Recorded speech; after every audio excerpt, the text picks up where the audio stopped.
Check. We're our own crew tonight. Hell yeah. Oh, man. All right. If I knew where my headphones were. I think my headphones are. You got it? Yeah. It's okay. You want to leave them wrapped around this thing? Yeah, just push it. That's good enough. All right. Hello, and welcome to this week's edition of the Sacred Society podcast with myself here, X. And we have a new contender in the ring, so to speak. His name is Deathmatch. This episode is sponsored by Grocery Outlet of Seaside. This week on the podcast, we are doing a live stream that you guys can watch on youtube.com/Sacred 8 Studios. The boys are sick, so it is going to be Deathmatch, one of the artists here at the shop, and myself just taking some Q&A from some of you guys on the chat. And yeah, just kind of talking about stuff back and forth. How you doing, brother? Oh, well and fed. Not sick like these other motherfuckers. Yeah, Deadpool and They got Ebola, I think. which yeah, they got Ebola and AIDS all put into one, all because they dropped too many bombs.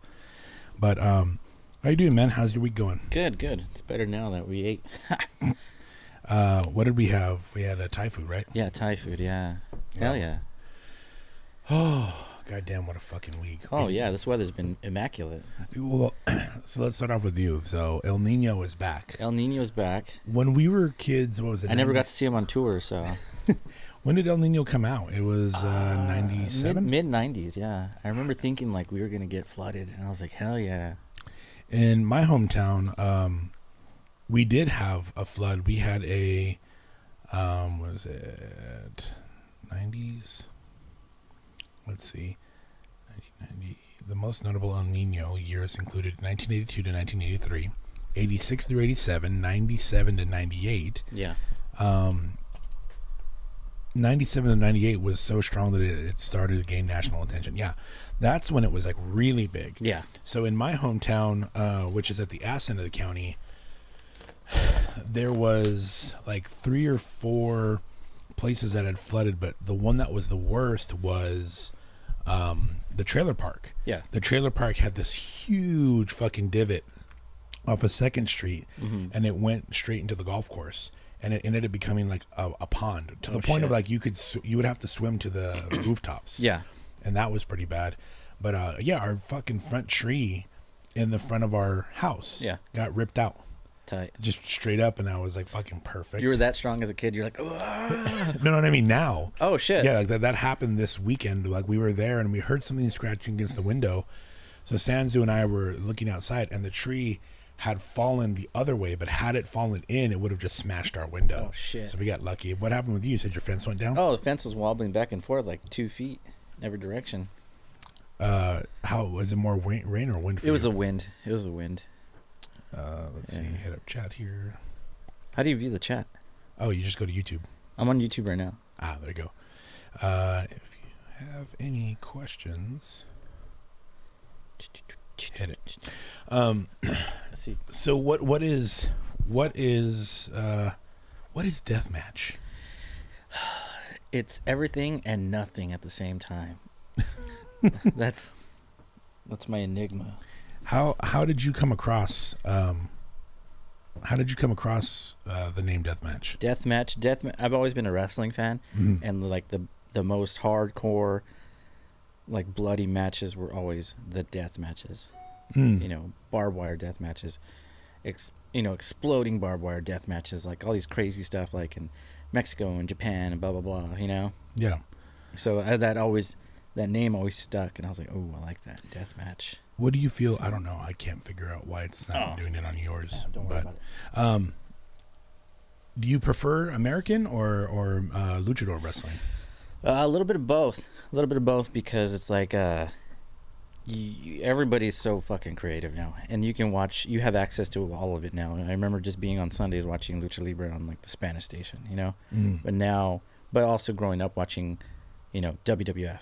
watching Monday Night Raw, Growing up, I don't remember much about wrestling. I was never a wrestling fan to begin with, but like, I also wonder because my mom was very heavily against it. Yeah. Just too much violence. Yeah. But then everyone's beating the shit out of each other in the house. And I was the exact opposite. My dad was like, hell yeah, we're watching this all day on Sunday. My grandpa's there. We're all drinking beer. You're like 6-year-old El Nino. I am the Nino. Oh, man. Pass the Modelos. Let's see. What's up, Spock? Spock has a question here. Yes. What are your thoughts on the Vince McMahon lawsuits? Vince McMahon lawsuits. McMahon. He's in. I don't know, man. He got some trouble. He stepped down from WWF and then TKO. Who is Vince McMahon for anyone that doesn't know? So Vince McMahon was the owner and operator, like CEO of WWF for a long time. He's the one behind all the creative up until like as of recently. I haven't kept up too much with WWF because I've been into the other companies, but some scandal. He was texting women, all this stuff, like real derogatory, sexist stuff. He just basically dug himself into a hole. He literally wrote his own fucking storyline. Spock goes, the WWF ice cream bars. He's all deep doo-doo. Dude, those were the shit. I used to love those. There was a palatero that used to go by my mom's work. And she worked at a... he made sure to stop by your place because he's like, hell yeah, he's going to put me through college. He's like, Hartnell. I go to Hartnell. He's an ITT Tech. That's me. Hartnell, King City campus. My mom worked at a place, a farming company, and she was she was the bookkeeper. So I would go and play out when people were on fucking forklifts and shit. And but as a kid, because you grew out near the fields as well. Yeah. And you learned a lot more of your surroundings because you had to. Yeah. Trucks were driving by, this and that. But that dude would go all the way out that way because usually the field workers would want to grab something to eat. Yeah. And he had the chips, he had whatever, but he had the WWF ice cream bars. And I remember never getting like the hunt for me was getting one that actually had it printed perfectly. Yeah. And what was his name? The really big guy. Stone Cold Steve Austin, Undertaker, The Rock, Ultimate Warrior, Hulk Hogan. No, a little bit after them. He was the guy that played Captain Insano. Oh, the Big Show. Big Show. There you go. Big Show. I would get his ice cream more than anybody else, but it was always like half printed. And he was too big to be printed on. It was like it said to be continued on it. Hey, Access, what's going on? The D-, what's up? Dadpool checking in. Yes, the Big Show. Absolutely, Access. Who was your favorite wrestler, and what's the difference between WWE, WWF, ACW, all that stuff? So originally there's all kinds of there's all kinds of history. Everybody had their own like independent version of wrestling companies throughout the US, and then like late 80s, early 90s is when like WWF became the big one. Right. And then the other big one that was coming up was WCW. Okay. So there was like the two brands. That was the basic, the Coke and Pepsi of all of it. Well, because I remember like a Sergeant Slaughter. Yeah, Sergeant Slaughter. That was like all the early 90s, like WWF, so. And what was your favorite? I was into both of them because thankfully, like my dad and my grandpa were always into it, so we would watch it all the time. But I was little. I must have been like barely standing, and we went to see WCW at Fort Ord. And it was Sting, Ric Flair, and it was at Fort Ord, so it was all folding chairs. It was super low key, but so there's all kinds of different wrestlers. You remember like The Rock and Stone Cold were real popular at the time. That was like middle school. I don't remember this. I never knew about The Rock until the Scorpion King. Right? Because again, I never fucking watched that shit. I did know about Stone Cold Steve Austin because of 316. Yeah. And I remember in our church they had a conversation of like, the real sin here is using scripture for war, and it's like, but what about the holy wars? Heathen! And you're the little kid stunning everybody through the aisle. The Lord told me to do this. Get those demons out of you. Slamming holy water. Oh man. Let's see. Seeing Ric Flair, hecka dope. I grew up watching WWF, says the D- show. Yeah, I remember some of those, and then there was like a Canadian guy. There was the Middle Eastern dude. He had just passed away. Oh, the Iron Sheik. Yeah. Yes, he was cool. A lot of people really respected the guy, like off the show. They said that he was like a really good person. Yeah, but so with wrestling and everything else, so you integrated it into pretty much anything you've done. Now with your tattooing, do you have a lot of wrestling type flash? No, I'm gonna get there though. We're gonna incorporate that. We're gonna incorporate a lot of fun stuff that we like into the Flash. I think that's gonna be in the future. Except stuff about the Flash. Yeah. Spock goes. I remember I brought Pokemon to church one time. I was shunned. Worth it though. Tight. He should have hit him in the Bibles. I remember one time we used to go to the Catholic church, and we had like church school before church. And we were doing like, like cutting out stuff out of magazines and stuff like that. And so I got this one like movie magazine. It had a bunch of stuff from Austin Powers in it. Oh. So I cut all the pictures of Austin Powers out and I taped them. And then when we went into church, I taped them inside like the hymnals, like right in the front half of the book. So when you opened it, you'd see like Austin Powers in there. I never got caught. There's what is it, statute of limitation? Yeah.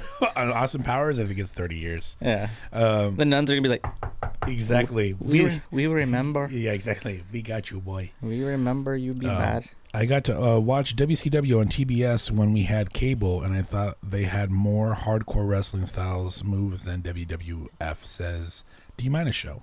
Yeah, there was and it's interesting because there was like a subgenre of extreme wrestling that was called ECW. ECW was more blood, more like barbed wire, hitting each other with like light bulbs, real violent stuff. Because I remember I was watching a luchador match with my dad. We got to go see one perform in our hometown, and there was a guy who poured out a bunch of tacks on a table. Oh yeah, and flipped the dude over on it. And I would rather watch the luchador stuff than I would have done the American, because to me I was like, that's real. Because there would be certain times that the camera would hit, and I remember they shake. Well, the shake, but also when they would hit, it's the angle. It's the angle, and then I would see where they didn't hit, and I was like, it's not real. Your whole life started to crumble. You're like, is this even my name? How old am I? Fucking what was his name again? Big Show. I'm like a big fucking liar, just shoving my ice cream pop back in the trash. You're like, no, I'm still hungry. Like, damn it, it's still good. Axis says my mom said Nintendo DS stood for Diablo screen. Hell yeah, it still does, dude. I remember when Harry Potter came out. I was in 6th grade, and or at least came to the States, and they had a whole sermon on them in church about how they're trying to integrate witchcraft into schools, and they're trying to get away. There was a huge thing in our church where they would say, Christmas is not Xmas, because if you put Xmas, you're taking the Christ out of Christmas. Yeah. And first off, Jesus was black. So. Yeah, he was black. And he likes to watch wrestling. He was an ECW guy. Oh man, God is always watching. Steven says somebody. Legend. Who said that? Oh, fucking Dadpool. Dadpool. Oh man, so you had just told me that the first movie that you have just seen is Snowpiercer. Yeah. I got bored and threw on some Netflix, and I was like, damn, they uploaded all kinds of shit. Yeah. So I watched Snowpiercer because I remember you and Butch were talking about it. Right. And I had no expectations for that movie, and it was fucking wild, bro. Right. It was wild. I was like, what the hell? The book is phenomenal. Spoilers. Spoilers, absolutely, if you're not seeing Snowpiercer. It's been out for fucking like 15 years. The Korean director is also the guy who he finds that wants the Kronos. That's him. That's the director, yeah. And every movie that he does, Old Boy, all those, like fucking on point. But it's a French graphic novel, and Snowpiercer is. Okay. And where it ends is where the second book starts, and then where it begins so Chris Evans' character in the first book actually takes the job, and so it's like a lineage thing. But this is peak him Captain America. This is him during the second one. So like, and then you see the fighting, the great use of I have it. Can you go into that drawer, the top linear one? Yeah. And then there should be my sketchbook right there on the left. Yeah. Let me see that real quick. This fucking scene, because I was just watching this a few weeks back, and right there, the fucking when they're right before the tunnel. Oh shit! Yeah. That scene when you're looking at them, and then it's just the clanging and the clanging, and he goes, "Tunnel, Happy New Year," and it's all fucked up. It's fucking weird, It's bro. weird, man. They were going through all the stages of the train cars. Yes. And I was like, what the fuck? And then they get to this one where they're basically middle ground, like butchers. Yeah. Like executioners. Yes. And they're all just fucking standing there. Yeah. And I was like, what the fuck is this? And then they all clean their knives with the gutted fish. Do you remember that scene? Yeah, where they go in and then they dip it in. Yeah. And I was like, what the hell is this? Yeah. It was just bizarre for a second. It gets weird. Then on top of that, the beard look is business, looking like a bear. Thank you, Darth. You would know what that is. But I feel like that's where in the actual book, they don't have that, but in the movie they portray it so fucking well, where they start doing the fighting, everyone's going crazy. Tilda Swinton, playing the lady with the glasses, does a phenomenal job. Oh yeah, hell yeah, dude. Did you remember Lana the T movie? Mm-hmm. Remember the girl that has Tourette's when she's trying to do the cheerleading squad? She's the teacher. Oh yeah. Yeah, when she's like, "Hey, rah rah rah, the train shall live, or we will all die." Oh, dude, it keeps getting better. Yeah, the indoctrination of it, and then the fact that most Korean movies with American actors show a really nice ability, kind of like with like the wrestling stuff. It pulls you in because you have no idea where it goes down the rabbit hole. Yeah, you have the heel, you have the story, you have all the villain, you have all the stuff, and then it changes when they're doing the fucking shooting across the train to each other, and they both hit the mark, and you're like, that's stupid, but it works. Yeah, you're like, you got like one little hole to shoot through, and then you come to find out that the kid that he tries to take care of, and then fucking plot twist, and that I forget the actor's name, I have to look it up. But the one who plays the old man, he's the one who was in cahoots to try to find someone to run the train. Yes. And he goes, yeah, take my leg. And he goes, you know what? Like, I hate myself because I know that babies taste the best. Yeah. But dude, that scene where he's just smoking the last cigarette. Yeah. And he's just like, it was like, I don't know if you remember the show, but it was like watching the last episode of MASH. Yeah. It was exactly like that. You're like, oh, fuck. Like, yeah, it's terrible. And you're wondering where Spear Checker's coming in. You're all, yeah. But yeah, that was there. They have a show. Yeah. How does the show integrate to the movie? Is it separate? It's separate. So they try to go more towards the book, but they kind of go a little further on it. It's interesting, but it's not the movie. And if I were to tell anybody, if you watch the movie first and then read the book, you're going to be disappointed because the book took a lot of leniency. Kind of like the Bible. Yes. Bazinga. And on the fourth day, Jesus was white. And they take a lot of leniency with what the movie is. And the first thing that they do is they go ahead and they say, all right, let's make it more violent. Let's make it more linear. A to B, lower class versus upper class, very strict narrative, to where the book is more about sustainability. Like, where do you know your place in the world? So reading the book is there. The show kind of falls in third. The show's cool, but it just doesn't match up. Yeah. But yeah, I'm glad you liked it, man. When they found out that gelatinous food that they were eating was like cockroaches. Soylent Green. Oh my gosh, it was so fucking crazy. And I kept thinking that, like, when are they gonna figure out what they're eating? The guy that goes crazy and he's just jamming out in there. He goes, like, hey man, I eat this shit too. Yeah. What does it say? Spock goes, the fact that you're on a table made from real wood and not plastic metal. Damn, you don't play. Respect, sir. What's going on, George? How's it going, man? Yeah, actually, the Nicene Council made Western religion Anglo-Saxon. LOL. Yeah, that's just true. Yeah. Nicene Council. Yeah. That stuff I love talking about, dude. A lot of like the space, like the deep dives of stuff. I was just listening to this YouTube channel about the 5 people that have been permitted into the Vatican archives. Yeah. And how they have 5 miles of documents of things, and they have to sign specific NDAs. Yeah. Oh shit. Yeah. if you had a day, one day, 5 miles, to go through the Vatican archives, what is the first thing you're stopping for, and what is the one thing you're hoping to see? God damn. That goes to everybody in chat. That's interesting. You know, there's a lot of shit.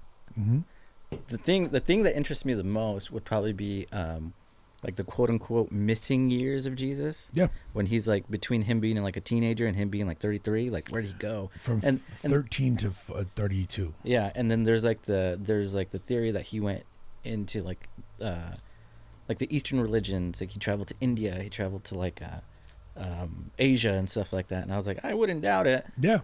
Hipster. he joined a metal band. He went to go find himself. Exactly. He's like, I want to be different from you, Dad. What's going on? No name. The oldest thing in the Vatican and the lost books of the Bible says there. Lionel Berangan, Mary not a virgin. Who's the real daddy? with the spicy head. Such spice. No, I agree. For me, I feel like Library of Alexandria. How do you hold the narrative, right? In my honest opinion, I'll use it in a source of like not just comic books but into tattooing. If you don't know much about tattooing whatsoever, and you know that I do tattooing decently well, or you like my work, you're going to take what I say as dictate. Yeah. There's no real questioning until that thing does not hold whatever it was before. So, until you meet the gospel of Cheeseburger Champion. Yes. The gospel of Big Titty Anime. I love you, Cheese, but yeah, same thing. It's just the same. It's like I am going to not be on the internet for 10 days. One day later, I'm back, y'all. But that whole thing to me is one of those conversations of you have to at a point want to know what happened during like how old is the earth, what did you find in the library of Alexandria, what did you find about the pyramids? I would love to just open one door in the Vatican and it be like the guy from the Matrix sitting in front of the screens. you have an eventuality of an anomaly that's always around a paradoxical thing. It's like, for the love of God, use English, you son of a bitch. And the key maker's there. He's like, I just opened the door for you. Can I leave? Oh, hero. Let's see. Just got off of work. Buffy says she is sorry. No worries, man. I definitely, we saw your message. Don't worry about it, man. I was just playing the FF7 Rebirth demo of Final Fantasy. Sephiroth stayed in the Shinra mansion for days reading about Genova. Hey, there you go. The scene reminds me of a Vatican archives. I agree. Wait, are Jewish guys allowed in the Vatican? I mean, Jesus was a Jew, wasn't he not? True. Yeah, so technically, yeah. Fact check. There you go. I mean, I at this point, I think the whole Jewish thing is probably a little touchy, but I mean... Did you hear about those tunnels in New York that the Jews were like digging? I heard about it, and then they tried to... You heard about it on TikTok, huh? Yeah, everything's on TikTok for me, man. I don't pay attention to shit. If it's not on TikTok... Let's see. Got to get a bring a friend pass like the gym. How much for a day pass from my homie to the Vatican? What am I hoping to see? I would love to see ancient technology proven as a reset, right? Oh, shit. I don't think, like, here's the reality. We are, what do they say? We're 3 years away from being wiped off the face of the earth if everything went down. How many things have been reset, right? We talk about Renaissance. Like one of my favorite things in art history is how do you go from the Renaissance, which is a huge period of people being innovative with mathematics, with art, with all this different stuff, and then you hit all the way into the modern day of the Victorian era. And you think of a lot of that time, even kings and queens, but they're like the people were poor. The fucking streets had slop and fucking shit thrown in the cobblestone way. Then you get to the Wild West, and then all of a sudden the 1920s, the innovation before the industrial revolution, kind of does this, and it like curtails, and then everyone's back like, yeehaw, what's going on? We're selling toothbrushes. Yeah, exactly. 2 for $1 on Saturday. And they talk about like, why do you have innovation that all of a sudden curtails after the plague? Is because you had a lot of people who had a standard of ideology and of knowledge and of etiquette when it came to mathematics, when it came to art. And the first thing that happens is they die off, and so survival supersedes innovation. Yeah. You know, and so what has been reset that they have in those archives? And then how many times have we reset? Absolutely. I mean, like in Sacramento, where they built cities on top of cities. You know, there's all kinds of stuff that we don't know. Maybe we may never know. This is true. George says, I'm not saying aliens, but I'm not saying it's not aliens. I love what was it? It was some movie on, not Amazon. It was something else, but like, I had seen one of those, like, you got to check this movie out. But the idea is that Skinwalker Ranch? Yeah, pretty much. Well, there used to be a guy over here with a raccoon. Don't whistle at night. The guy goes in the movie that they are looking for these aliens that are trying to attack humans, but they can't seem to get above humans. And they're like, well, how the fuck do we fight these people? They're trying to invade. And then one of them telekinetically speaks to the human at the end and goes, we're not the aliens, you are. We inhabited the planet millions of years ago, and then you eradicated us because humans are destructive. Yeah. And so because of that, we try to do our final stand after these many years, and they still lost. And humans are the virus. Humans are the virus, always. Real quick, let's see. Shuri, Bruce Banner, or Tony Stark, who is the smartest? Jesus. Yeah, exactly. The answer is always Jesus. It's always going to be Jesus. Okay, you don't. Bruce Banner, Tony Stark. Okay. Is that those are two questions? Or Shuri. You forgot the black girl, you racist. No. Jesus is black. I kind of feel like they're three types of intellectuals. Okay. You know what I mean? Three types of intellectuals. Even in the movies, like when Shuri's like, oh, why don't you just do this to Vision? And Bruce Banner's like, because I'm white. I only went to ITT Tech. Yeah, he was like, I did. I went to Heald. Yeah, Heald College. I went to Heald College. Sponsored by Heald College. What was that one commercial where something connection? She was a white girl that used connected to today. Oh, dude, at fucking 1 o'clock in the morning, she would be dancing for 3 minutes. I'm like, why? You're like, damn, maybe I should go to college. Maybe I should put these WW ice creams down. I feel like, okay, to answer that for Jackie, Tony Stark is definitely one of the smartest people in the MCU as well as the books. But one of the best ways to kind of put it is what he says, or what is told to him when it's in the movies with Rocket, where he goes, you may be the best engineer on your world, but you're not me. He has what he knows to be true out in the entire world, and he figures things out all the time. Like, the guy's a tinkerer. He's like a Batman or a Bruce Wayne, but he relies much more on whatever tool he has versus or what he can acquire versus just going ahead and creating it. Shuri, to me, she will go with any kind of alien tech, future tech. She goes with everything that has to do with, especially like with the Wakandans and their ability to use vibranium and so forth. So she's decades ahead. So everything that she knows, she's like AP college, and Tony Stark's high school to her. I'm not saying he couldn't deny. Yes, that fucking shit.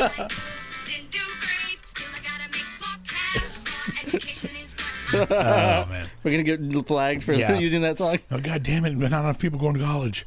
And then you have Bruce, where Bruce is a genius, but he's more of a scientist that stays in his field.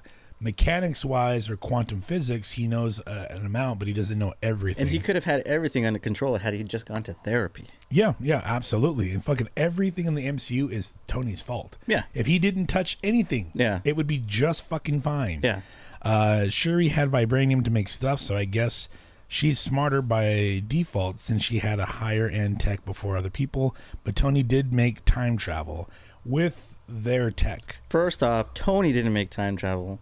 Doc Brown made time travel. Yes, and he was in the second Avengers, I think. Yeah. He was in the battle. He was in the DeLorean, and then he dipped afterwards. Moon Girl. Oh, yeah, well, that's true. Hitmon Savage, what's going on, my man?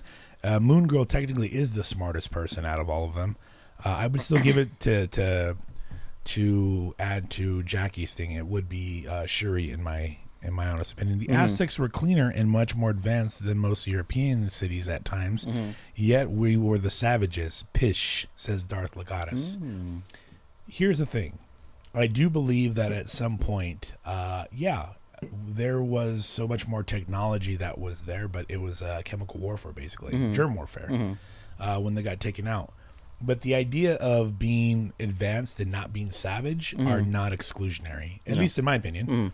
If that were true, I can't believe Aztecs and Mayans, especially like the stuff I've learned over the years, reading, studying, stuff that my dad was proud about, you can absolutely be a genius and be a savage. Yeah. If that were not true, then we wouldn't be bombing people and kids every fucking week. Yeah. Or the virus. With the virus, with motors, with everything. To be the best at intelligence is to be the most aggressive in maintaining knowledge. Yeah. So I do think that, absolutely, they were much cleaner for sure, but that doesn't mean that their hands are clean. Yeah. So,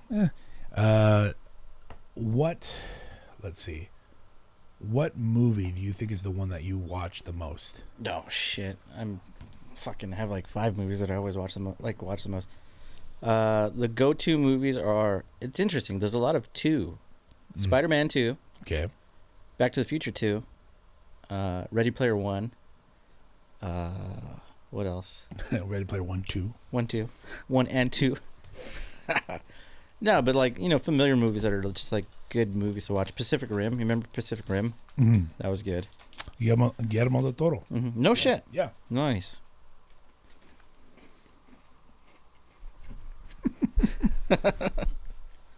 Nacho Libre. Yeah, Nacho Libre. Fucking watch Nacho Libre all the time. I can't stand Nacho Libre. What's funny is, like, in hindsight, I look back at it because friends were like, why couldn't they get a Mexican actor? Here's the thing. Yeah. But it's Nickelodeon. Jack Black playing a Hispanic man as Robert Downey Jr. playing a black man. I feel like if you get the right actor to do the right thing with the right support behind it and the good message, like, here's the thing. Jack Black could absolutely be a light-skinned Hispanic.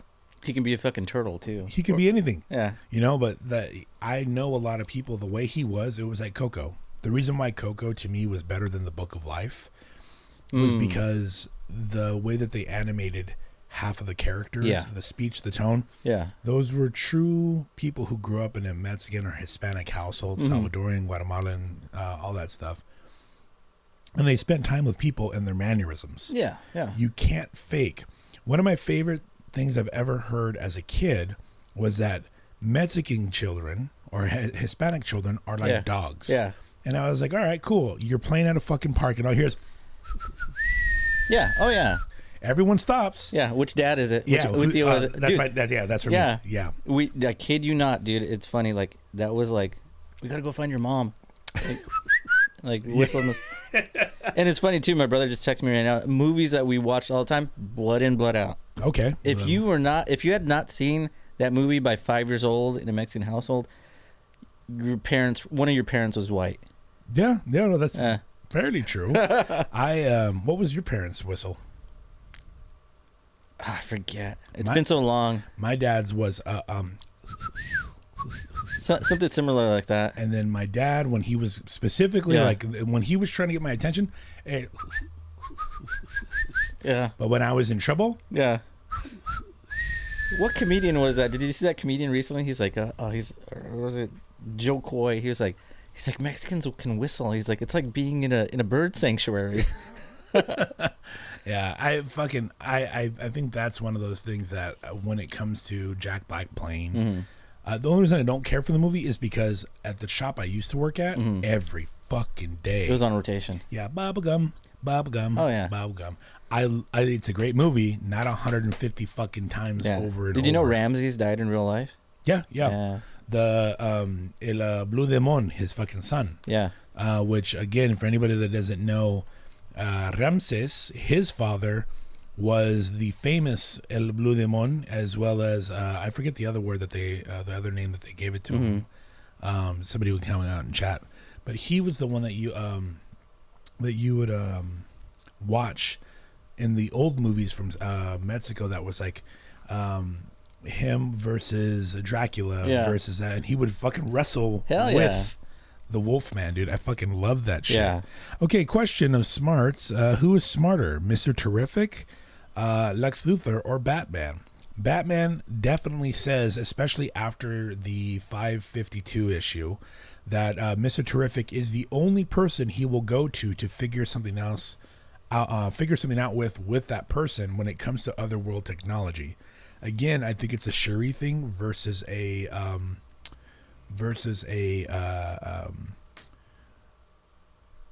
Tony Stark, excuse me, is where it's a narrative where they're saying that somebody of a different race and color has different access to a different point of view. Message. And because of that, you have Mr. Terrific, who literally helps out Batman multiple times on the brain side, that he's like, this is your problem. This is probably why this is your problem. So I would give that to there. Lex Luthor is a genius at his own right, but if he keeps getting beat by Batman 100 times over, then he doesn't even quantify if Batman's already trying to go over to that. So George, there's your answer, at least for me. Let's see. Interstellar and Star Trek 4. We have those 10 times easy. Prometheus.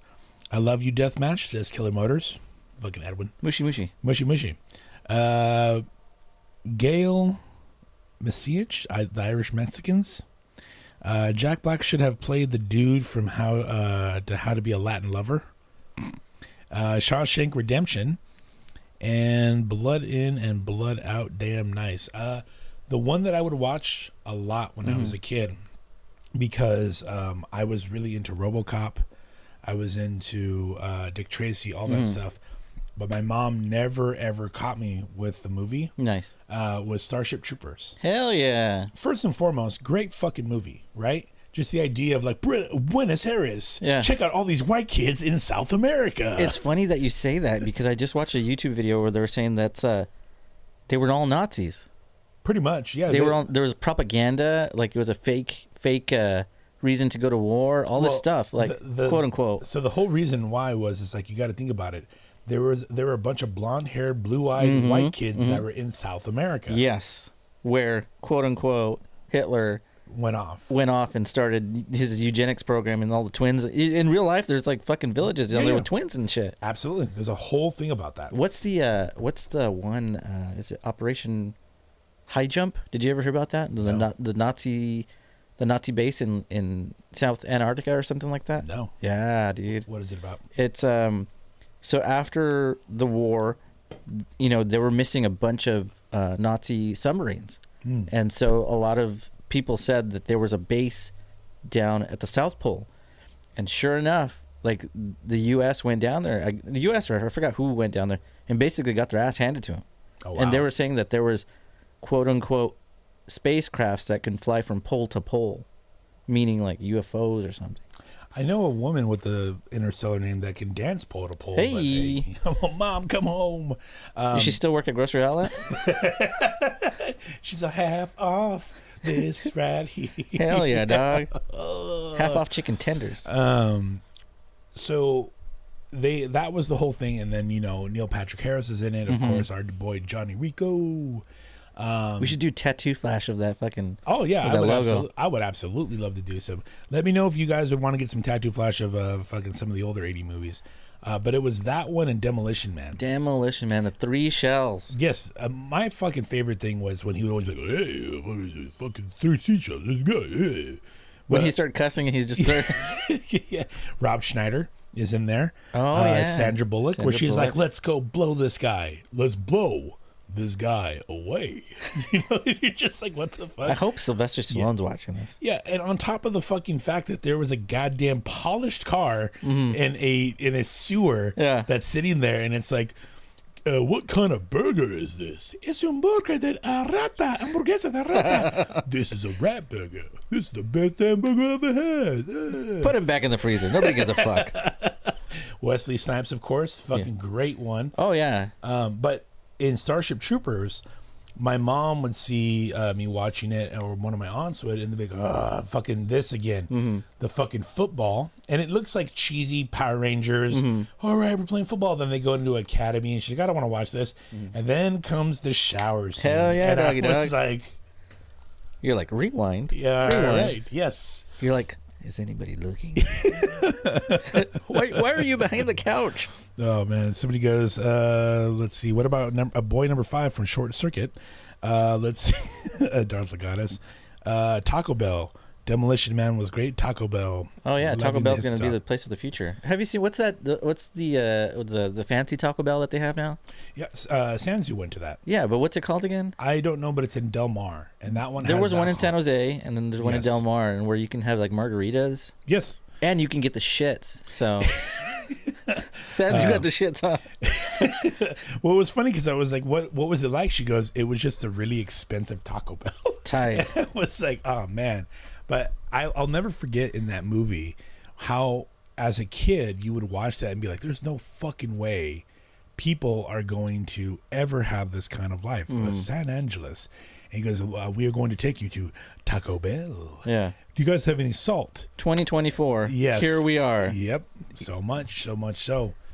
Did you ever play the video game on Super Nintendo? No. Oh shit! I didn't have a Super Nintendo. That shit was hella hard. I remember the Lion King video game. Taco Bell Cantina. That's what it's called. Okay. The place where Sansu got drunk and had too many gorditas. We were talking about. She's like, hold my hair, hold my margarita. You gotta do one of them. This is why I love you, babe. Pass the mild sauce. Marry me on it. Marry me. It says, ooh, spicy. Wrong one. Yeah, there you go. River says, Taco Bell Cantina. What's up, man? Loving the history talk, says Darth Legatus. Toys R Us stories. Do you have any Toys R Us? Toys R Us stories. Damn. Well, let me ask you this. You used to work at Babies R Us. Yeah. What was the biggest fucking thing that you hated? Babies. Okay. Babies. Why? I don't know, just fucking around. What did you hate about having to deal with Babies R Us versus Toys R Us? I went to help them out at Toys R Us a few times. That's pretty cool. But they're big box stores. So. Yeah. But it was a trip finding out. I didn't know this, but toy collectors would hide shit. You know how you could lift up the stuff, and I didn't know that. Yeah. And I was like, no way. So we had a Payless. Before Payless was like a shoe store. Yeah. It's a Rite Aid now, but this has to be like 94, 95. Payless in my hometown had whoever was in charge of that toy section, dude, we've said it before on the podcast, was phenomenal. Yeah, and then like the Walgreens too. Yes. Well, we didn't have a Walgreens. Or what was then. The Walgreens is in Greenfield. Yeah. But they took it apart, getting every single Kenner, Hasbro toy that they could, Star Wars, Batman.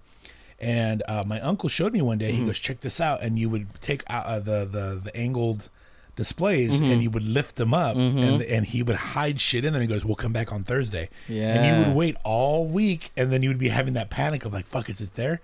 And it's so crazy to think that at some point my uncle would hide chanclas, he would hide shoes and toys. Yeah. And then eventually we went to Toys R Us, and I remember my cousin found it was Pokemon Blue, Yellow, and Red, and he lifted up the bottom of the display that's holding the Sega thing, and it was loose, and he shoved them in there. Tight. And came and bought them about 2 weeks later. Tight.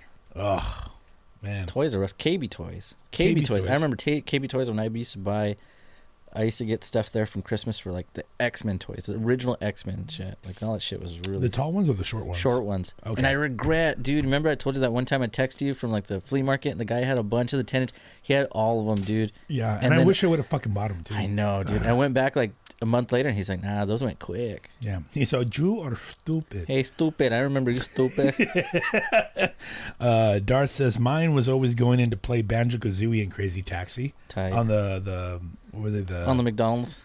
No, in Toys R Us. I remember going in there. Oh, yeah. And, I played Pod Racers, Super Smash Brothers.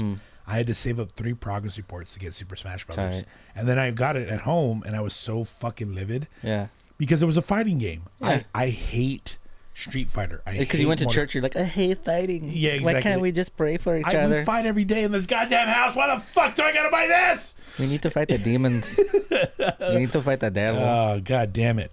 Yeah, I got Super Smash Brothers, and I was so fed up, dude. I was like, this is bullshit. Yeah. But you can play as Pikachu versus Samus. I go, I don't give a fuck about either one of those fools. Yeah.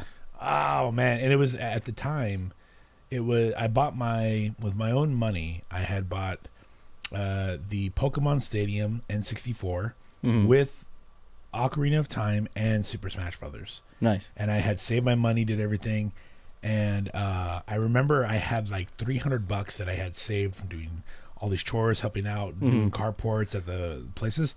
Your dead guy duties. Oh, dude, all this fucking stupid stuff. And I still had like $100 left over. And I was like, hey, Mom, I still have 100, right? And she goes, no. You spent it. What did I spend it on? You spent it. She's like, you had 100 pesos. No, straight up. Like my mom would do that thing. She checked you, bro. Oh, every single time I got money. She's probably playing the Super Nintendo right now. She's like, hell yeah, this is the shit, bro. She's like, Demolition Man. Yeah. She's talking to 2 fucking black dudes right now. She's all, Super Smash me, bros. She's like, let's go to ComSource and get some more games. What was your favorite PS1 game? Oh, my God. Real quick. I just want to get to some of these. Right, Brian, it says, lots of people were living in 1984. Personally, I believe that the years ago, now we are living in a Minority Report and going into iRobot. True. I agree with that. By the way, Minority Report, phenomenal fucking movie. Oh, yeah. What fucked me up was the goddamn sandwich. When he gets his eyes taken out, you remember they have to change his eyes? Oh, yeah. The game, if anyone ever played Minority Report on the PlayStation 2. There was a fucking game? There was a game that came out the same time as Matrix Revolutions. Oh, and that shit was some of the Don't get me started on the Matrix, bro. Dude, those games were awesome. Prelude to what would be eventually Batman Arkham City with the fighting style. Yeah. Let's see. Why did he make Susan sound like the Native American during King of the Hill? John Redcord. After iRobot, it's Blade Runner. Then Total Recall. Total Recall with the 3 titties? Yeah, pretty much. I'm okay with that. Quaid. Shout out to all the kids who grew up and play Payless Shoes. Shaq Shoes versus Jordan, says Rivers. I prefer the old school Marvel toys over the Legends, says Brian. I agree. Darth Legatus, it's crazy that no one talks about Hitler's drug addiction. Makes sense why he made so many crucial mistakes. The Coke cocktails gave him unrealistic expectations. On top of the fact that the guy was riddled with syphilis, and I mean, in general, when your name's Adolf, I mean, at the end of the day, man, when you're a dude that's like, fuck it, I'm already this balls deep. That's like a dude who gets together with somebody, has 3 kids, and is like, I love her. Are you sure? He's probably like with his close friends is like, I never expected it to get like this. I was just bored. Why the fuck didn't you guys tell me not to do this? What, are you gay? No, I'm not gay. All right, well, you better keep going. Oh! Let's see. FDR's like, you used to be cool, man. I remember the Toy Biz Marvel Legends. Spider-Man figures had a comic with them, says the D-Minus Show. Chris used to work at KB's Toys. Metal Gear, says Lionel Bragan. Then we have my favorite PS game was, and then it doesn't say anything. Legends had a comic and a stand. Armored Core, says the D-Minus Show. Mine was... It was in between Chrono Trigger, which was a huge one for me at the time, which was like a Final Fantasy offshoot. I was a big fan of that, and then there was Spyro the Dragon. Spyro. Yeah. Spyro was cool because I was a huge fan of the artwork of it. It was Sanzu is playing this game right now. I'll text her. She's playing this game on the PlayStation Network, and it has like Is it the one where you're the cat? Have you seen that video game? I tried playing that. I hate cats in general. I don't know why the fuck You keep getting hit by a car. You have 8 lives. Yeah. The next mission, go through Chinatown. I'm like, oh no. No. Snarf. Tell that cat I said Snarf. My brother just wrote his favorite one was Twisted Metal. Yes, there we go. Fucking yes. Did you watch the show Twisted No, Metal? I didn't watch the show, but I love that chick. It was actually pretty fucking good, dude. That chick from Brooklyn Nine-Nine. Oh, yeah. Gosh, celebrity crush. My uncle would play that. There was this one game. Hold my 40. I need to win this game. Anybody know it? It had a Rob Zombie song in the beginning. But you were basically an insane asylum patient that was covered in bandages with a hatchet, and you were fighting demons in France. Like you're on the Eiffel Tower. It was a very like... The fuck? This was a game? Yeah, it was a super dark game. Like he was into that in Gran Turismo. This wasn't a fever dream during church? When they laid hands on you? I fucking wish. No, my uncle got me into playing PlayStation because I was an N64 kid. Nice. And he bought, like, I shouldn't say he bought. My aunt bought him a PS1, PS2. I remember going to Best Buy the day PS2 came out. He got the Gran Turismo wheel, everything. And Tight. he was the one. So my Uncle Dave, I'll show a picture of him one day. He was the coolest guy. I've talked about him before. My aunt dated this white boy, and he was a guy in a club. Let's just put it that way. Was a motorcycle guy, everything. He took us to go to a graveyard, and he literally fucking cut off a top of a gate and welded it to the back of his truck. Tight. We would drive around in his fucking super blacked out truck. His neighbors made horror monster masks. They used to have the Todd McFarlane Spawn toys. Shit. They would have all this stuff. So 99% of what I got into was because of him. He used to have all the skull rings, the daggers, maces, all the colored shit. Ray-Bans. And it was funny because every time I would go visit, he would spend every waking hour. He's like, take this bag to the corner real quick. Not even joking. Homie would be like, hey, man, can you do me a favor? Can you grab this? Go hand it to my friend out there. And I'd be like, right away, sir. Yes, sir. Yes, sir. Yes, sir. Anything, sir. Anything for you, Uncle. Yeah, you're so cool. But he got me into the McFarlane toys. Would take me to Suncoast. He got me into anime. He showed me Akira. And I was he would do everything because so he was like you back then.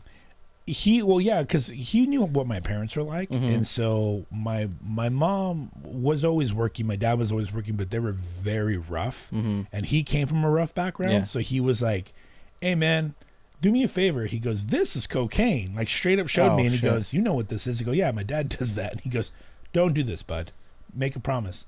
To this fucking day, dude, the reason I don't smoke or drink, and I've never really shared this on air, but it's because he asked me to promise him not to do anything. So I've never done anything in that entire time. He meant that much.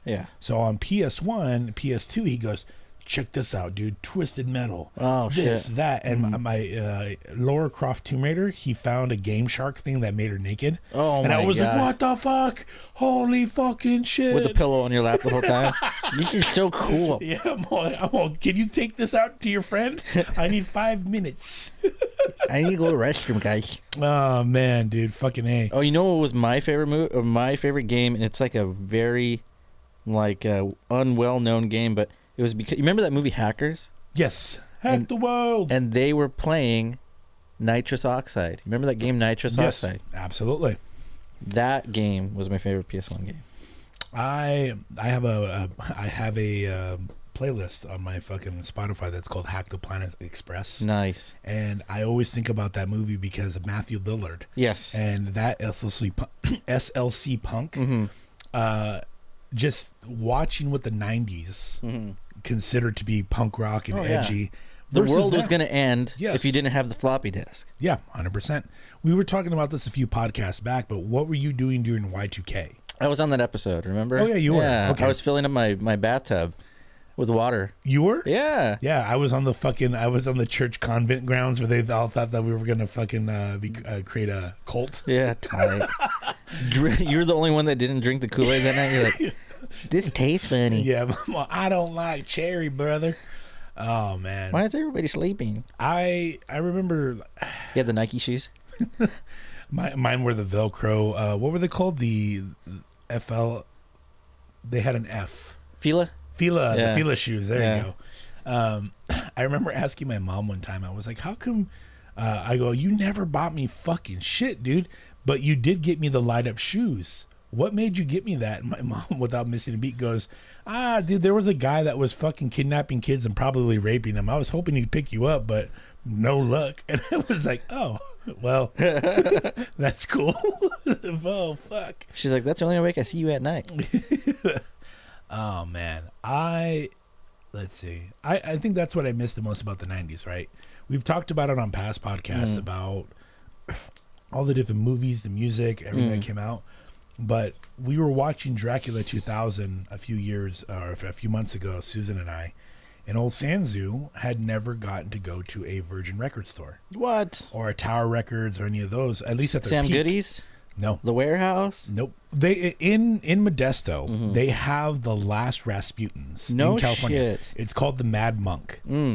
I found every single punk rock, rockabilly, psychobilly Field trip. Everything CDs and tapes original. God damn. $2 each. No shit. No shit. They're still living in 98, huh? Well, no. The thing was is that they bought all this stuff from other failing stores, and I found a Goldfinger, their first album, and I found an Operation First Print cassette. No shit. $300 on eBay. I got it for fucking $2. God damn. But again, like, I don't use them to resell. I like the history of that shit.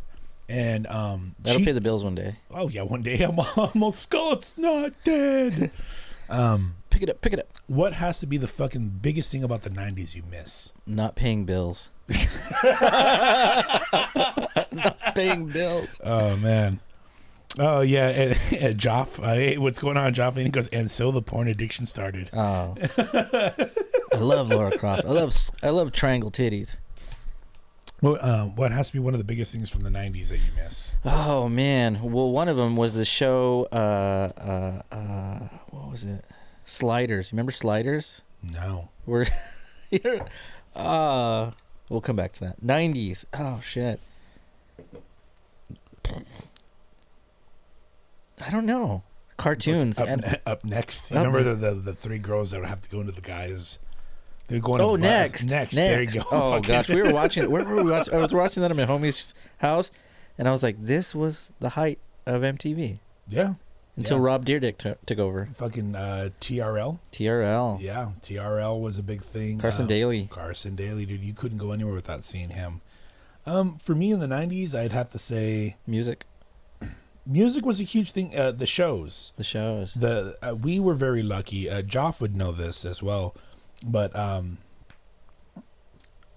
our area was very lucky in the 90s, 80s, and early 2000s to house a lot of famous bands. You know, there was fucking everybody from Rancid and No Effects, Alkaline Trio, so on and so forth. There was a lot of hardcore bands we were talking about that had come through here before they got big. Crazy. Fucking crazy. What were some of the other ones?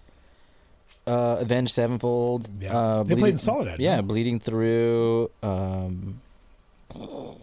Everybody. Man.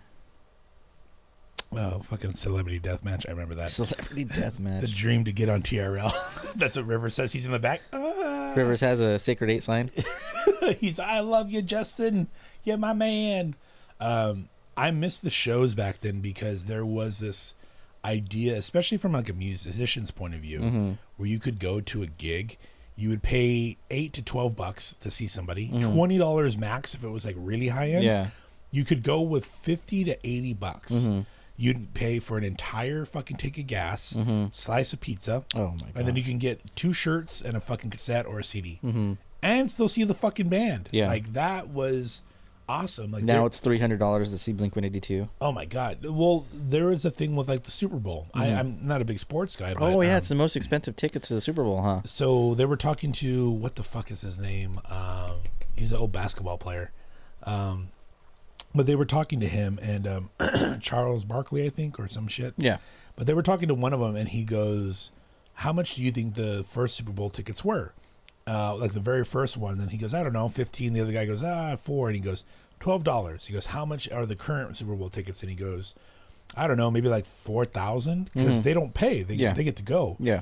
And the guy goes, $44,000 at max. And, what? And the fucking guy, rightfully so, earned his place in the Hall of Fame and stuff.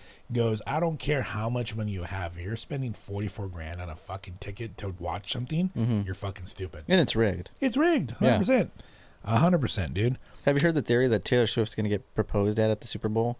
I fucking hope so, dude. And then I hope that do you remember Splinter Cell, Tom Clancy? Yeah. I hope fucking he's in the Snake. Snake Gene, fucking Metal Gear Solid. Have you heard the theory that we time jumped back 4 years?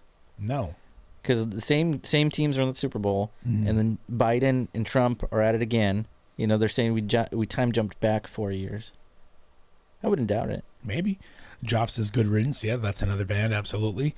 Slayer played in Salinas. Yep, I believe that. They played at my church. That's what my mom says every day. The ice cream man ripping me off with a $1 Pokemon card and $5 for Dragon Ball Z sticker sheet. In your Takis. In your Takis. X-Files was a dope show. Yeah, that was X-Files. Oh, dude, you remember I used to hate the theme song to Tales from the Crypt.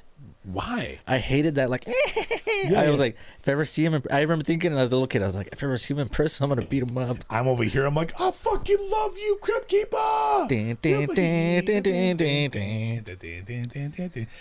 Fun fact: the team that worked on Child's Play 1 and Child's Play 2 had to dismantle Chucky, and they kept the skeleton and the eyes. They used that for the Crypt Keeper. No so shit. that is the original Cheap Chucky. asses. Yeah, 100%. Cheap. Same thing as the clowns from the killer clowns from outer space that was filmed over in Watsonville, Ben Lomond. Yeah, were Ernest Scared Stupid, the trolls. No, they're the same ones. Yeah. Oh, no way. Yeah, I'll look it up right now. Man, this is like 2012 all over again. This is like Y2K. My mind's getting blown. Let's see.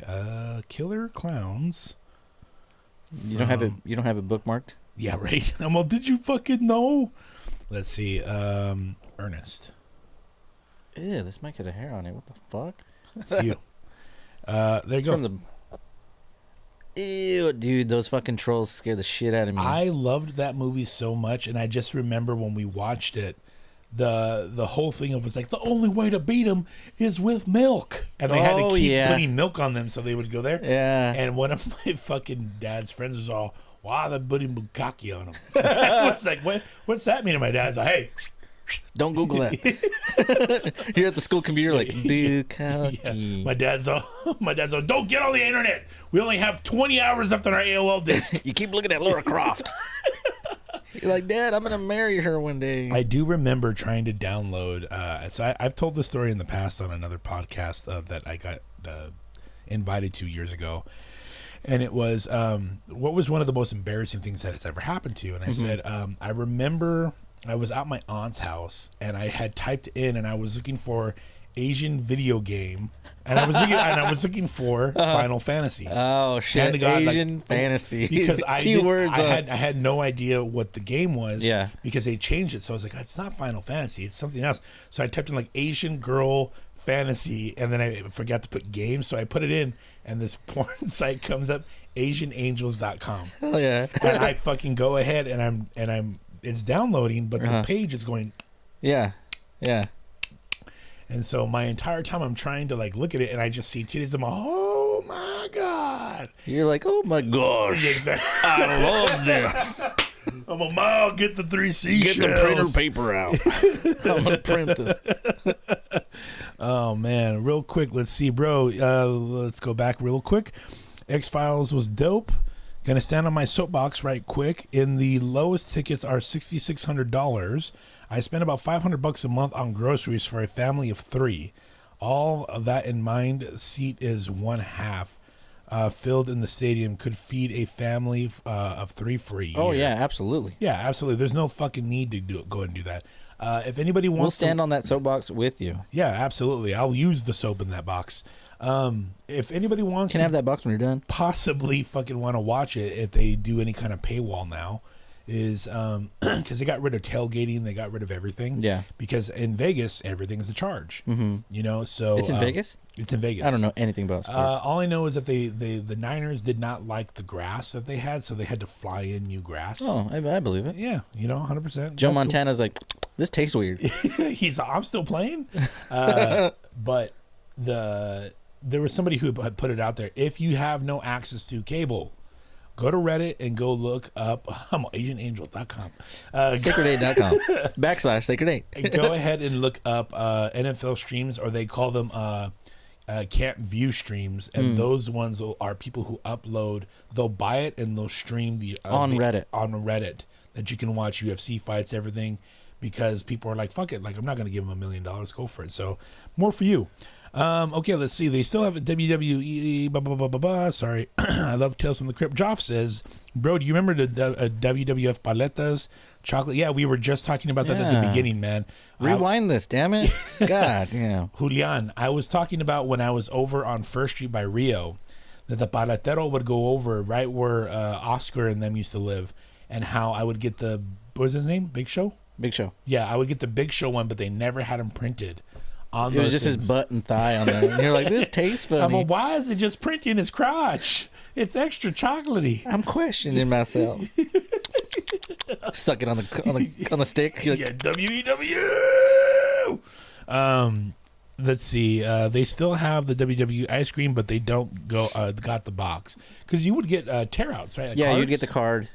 Yeah, and then they brought it back, but it didn't have the cookie on it anymore. And I was like, fucking cheap ass. I blame you, Vince McMahon. This is why he's going to court. Well, that was the thing that, like, I remember Sanzu was talking about that when they took out the Choco Taco. And everyone was like, oh, no, they're getting rid of a staple. I go, fuck you. I've been eating Choco Tacos for years. It looks like it. And I haven't seen I've been getting the shits for years. I haven't seen one of you bitch-ass motherfuckers eating Choco. I've been with my wife almost 10 years, and I have never seen her eat a Choco Taco. And she's like, oh, my childhood is gone. I go, bitch, that shit's long past. Yeah. Oh, my God. Did you ever see the videos when Masa was on the hunt for the Choco Tacos? No, what happened? He went all over the fucking county looking for Choco Tacos, and then he found him in Monterey. Really? There was a liquor store up the street from downtown that had him. The one that's the sandwich shop. Yes. He had him. They had him there, and then he bought him.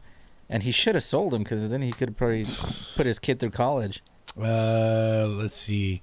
Darth Legata says, I remember the wrestling paletas, but could never afford them. 50 cents paleta, please.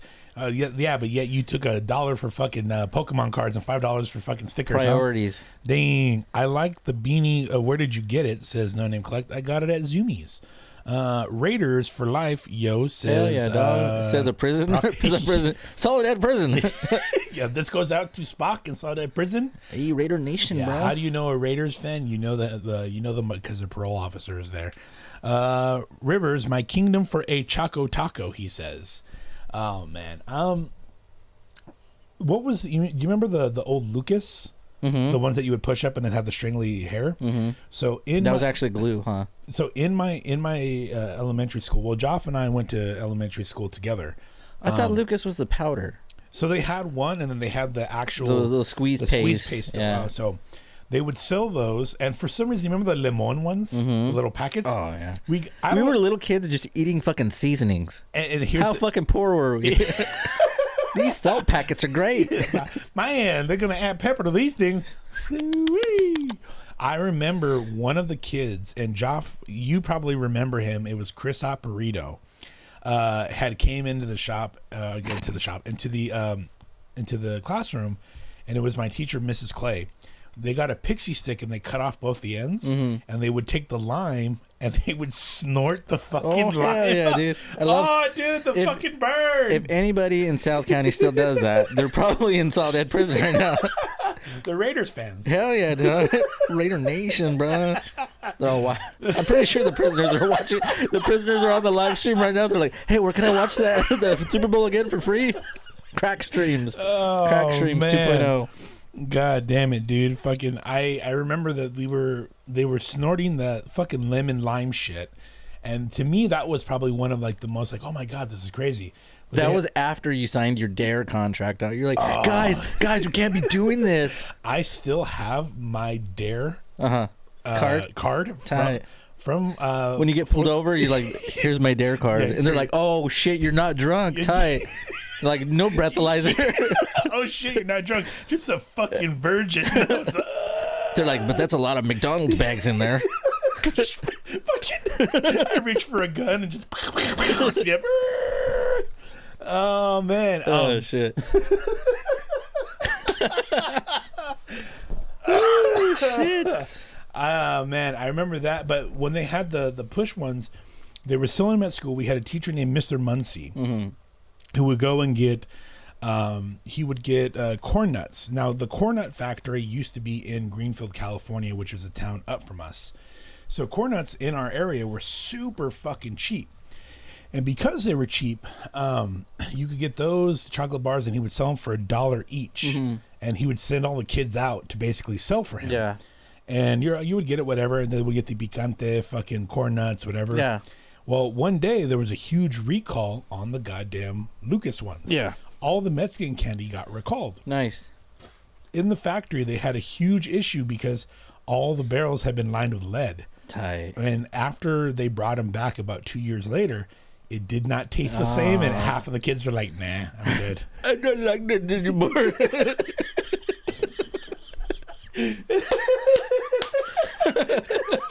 Oh man, the Gabbling kids is what we call them. Oh shit. Besides Dare, do you remember Scruff McGruff? Scruff McGruff. Yeah, Scruff McGruff. Chicago, Isn't that the country singer that just died? Oh yeah, what's his face? Toby Keith. Toby Keith. Yeah, is that his fucking name? I don't know. Let's see. Dare teaching us about the good drugs. Not gonna lie, I hecka disappointed the Dare line. Spock, how did you disappoint him?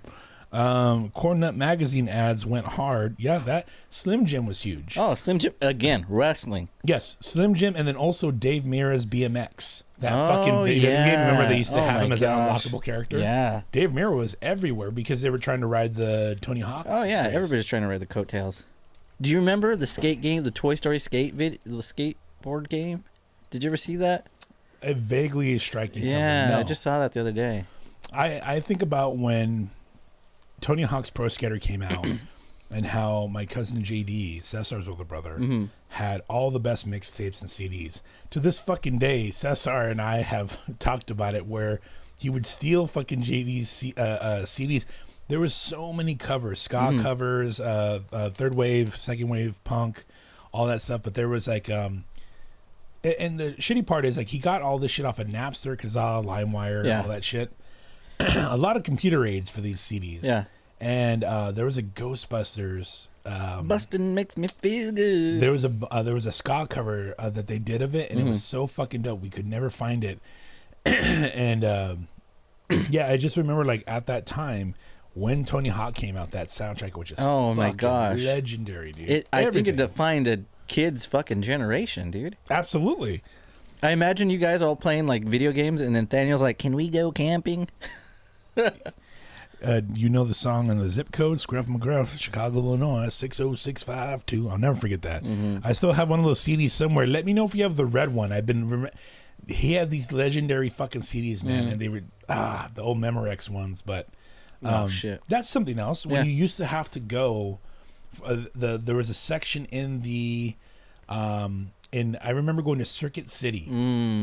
Rest in peace, Circuit City. Rest in peace. Ace Hernandez was a guy I grew up with. His dad worked at the Salinas location, and the PSP had just come out, and they were just doing online ordering and pickup. This is a brand new thing. Yeah. And I happened to be in there. Oh, shit, I remember this story. The story, yeah. And I happened to be in there, and the guy goes, "Steven, we're looking for Steven." Both of us are Stevens. Yeah. And he goes, "I have a PSP for a Steven." And you're like, God? Yeah, dude. God? I was like fucking 11 or 12, and I was a sticky finger kid for a while, man. I'm not proud of it, but like, it's because of all the ketchup on your hands. That's what it was. And immediately I was like, fuck, do I get away with it? And I went up to there, and he was like, do you have your receipt? And I was like, and the guy goes, oh, and somebody else called him over, and he goes, hey, are you with somebody? I go, my dad's right there. My dad actually was looking at like speaker wire, and I go, hey, and my dad looked over and he goes, what? And I go, yeah, and I go, that's my dad right there. And he goes, okay, cool. He hands me the PSP, and I go towards the fucking door, and I was like, oh, the thing's gonna go off. It didn't. Your blood pressure is like, this is where I die, and this is where I go to jail. I walked away with the PSP, and all I had was the demo thing on it had three. What was it? 3 doors down, or 3 Grace, or whatever it was. Some music videos. It was some music video, and that's all I had. I had that one and Chevelle. Tight. That's all I had. No demos, no nothing. And those are the 3 songs you still have on your phone. Sansu's like, can't we just change the song? No. This is the bread and butter. Yes, with the red swirl on it. Joff, you fucking have it, dude. If you find it, please let me know, dude. I would love to find it, because I remember 88 Fingers Louie was on that CD, as well as Screw 32. That was from the Fat Records Peep Show compilation. Be tough, take a puff. On the other hand, Gran Turismo taught me how to drive, says Arthur Goddess. Did you just say ska? Damn, there used to be a video game called DJ Hero. I played the shit out of ska. Gran Turismo was always awesome. One of the other games I would play was Dance Dance Revolution. That one was a huge one for me. I have a photo, and I'll have to post it. Sanzu and I were going through some of my dad's old stuff, and there's one of him when I used to have my dreads. What the fuck? Yeah, I've had everything. I've had cornrows, I've had dreads. most people only know me now. Like, you've known me long enough. Like, we knew each other since, like, vaguely high schoolish era. Yeah, like post-high school. Post-hardcore. Post-hardcore. But, like, I used to have mohawks. I used to have fucking... I even had you remember the bangs that were just the bangs and they were fucking dyed blonde? Oh, tight. The bicep shit. Hell yeah, the quiffs, the fucking ducktails. That's when you used to hang out at the Red Barn all the time. Yeah, exactly. I used to have all the hairstyles, and then I went bald probably the past maybe like 6-7 years. Yeah. But, yeah, I used to have dreads at one point. Tight. I was playing Jet Set Radio Feature, and I was really into the music that they were doing. So I was like, oh, fuck it, I'll grow them out. So my stepmom took me into, we have a place in Salinas called Happy to Be Nappy. Oh, yeah. Allegedly a barbershop. That's all I'll say. And we went in there, and it was like the most uncomfortable shit ever. Hey, boy. Yeah, pretty much. And she's like, yeah, he wants to get dreads. And they looked at me, and I just immediately... You're like, you like the Raiders? I like the 49ers. So we ended up going somewhere, and then eventually my dad was like, what are you doing? I'm on Dance Radio Future, man. Fucking how I get in shape. And dude goes, fuck it, I'll play it with you. And my dad played it. That motherfucker stumbled so hard, but I have this perfect photo that my stepmom took of him, and it's me playing, and it's him actually, like, my dad's in this stance where he's fucking ready to go. Homie was straight up like, I bust a move. Hell yeah. I bust a lot of moves. I got 11 kids. He's like looking through the songs. He's like, which one is the Art LeBeau songs? You're like, I get down to those. Do you have Earth, Wind, and Fire? Oh, they only got War, Dad. Slipping into it's just leaning back and forth. The arrows are left and right, left and right, left and right. Oh, man. Dance Revolution Cholo Edition. It's just left and right, left and right, left and right. Oh, man. Spin once. Yeah, you had the controllers are 40. JR, CM Punk is soft as baby poo, says JR. Oh, man. We're going to get into fights right now. Who is CM Punk? CM Punk is a wrestler that is like a controversial wrestler right now. But he's one of those, you love him or you hate him. He just like tore his tricep or something. He's one of the wrestlers that is like big news in WWF right now. I've heard the name, so is he really popular? Yeah, and that's his gimmick too. Is he's straight edge? That's his whole thing. He had a MH loves him. Yes. Okay. Yeah, he has a straight edge tattoo on his hand, on his stomach. When he comes out, he has the X's on his hand. He had like a crew called the Straight Edge Society. His whole thing was like, I'm better than you and you know it. He has his dare card still. Probably, absolutely. Him and the Dare Lion. Yeah. My second best job I ever had was at a carousel on Cannery Row. Oh, remember my that gosh. one? Oh, bro, that was, I kid you not, I planned my birthday one year, and I was telling all my cousins, I was like, first, we're going to KB Toys. Second, we're going to Toys R Us. Then, we're going to the movies. And then after that, we're going to the carousel in Monterey. And then I told my parents, and they're like, with whose money? And I'm like, bro, I've been telling everybody about this. You're making me look real fucking what's your mom's name? Like her actual name? Chris. I just know her as mom. Chris. You're making me look real fucking stupid, Chris. Real fucking stupid. And I'm standing there on my soapbox. Get off the damn couch. Take your shoes off that damn couch. I remember going to that carousel. So we probably saw you. We probably fought there. Yes, Spock. I remember going there, and then my dad and my stepmom went to go get their Western photos taken. You know, the old timey ones. Oh, yeah. It's in the little mall that's next to the wharf now. But yeah, that photo is somewhere, man. But I remember doing that, and my dad had New York hats. You remember me when I used to wear my Stetsons and those back in the day, the old ska hats. Yeah. He had this red Boulder one, dude, and Nice. I had that with a Ghostbusters shirt. And some mean old fucking chops. God damn. Oh, dude, so fucking cheesy and shit. I was like, I'm in Real Big Fish. Pick it up. And I remember the guy looking at me and go, hey, that's a nice red hat, homie. And I turned around, the guy goes, oh, hey, man, good hat. Like, immediately, this was a bitch. They're like, I'm going to punk this fool right now. You turn around, your hands are in like a hot Cheeto bag. What did you say? Where's the aquarium? I need to squeeze this penny with 50 cents.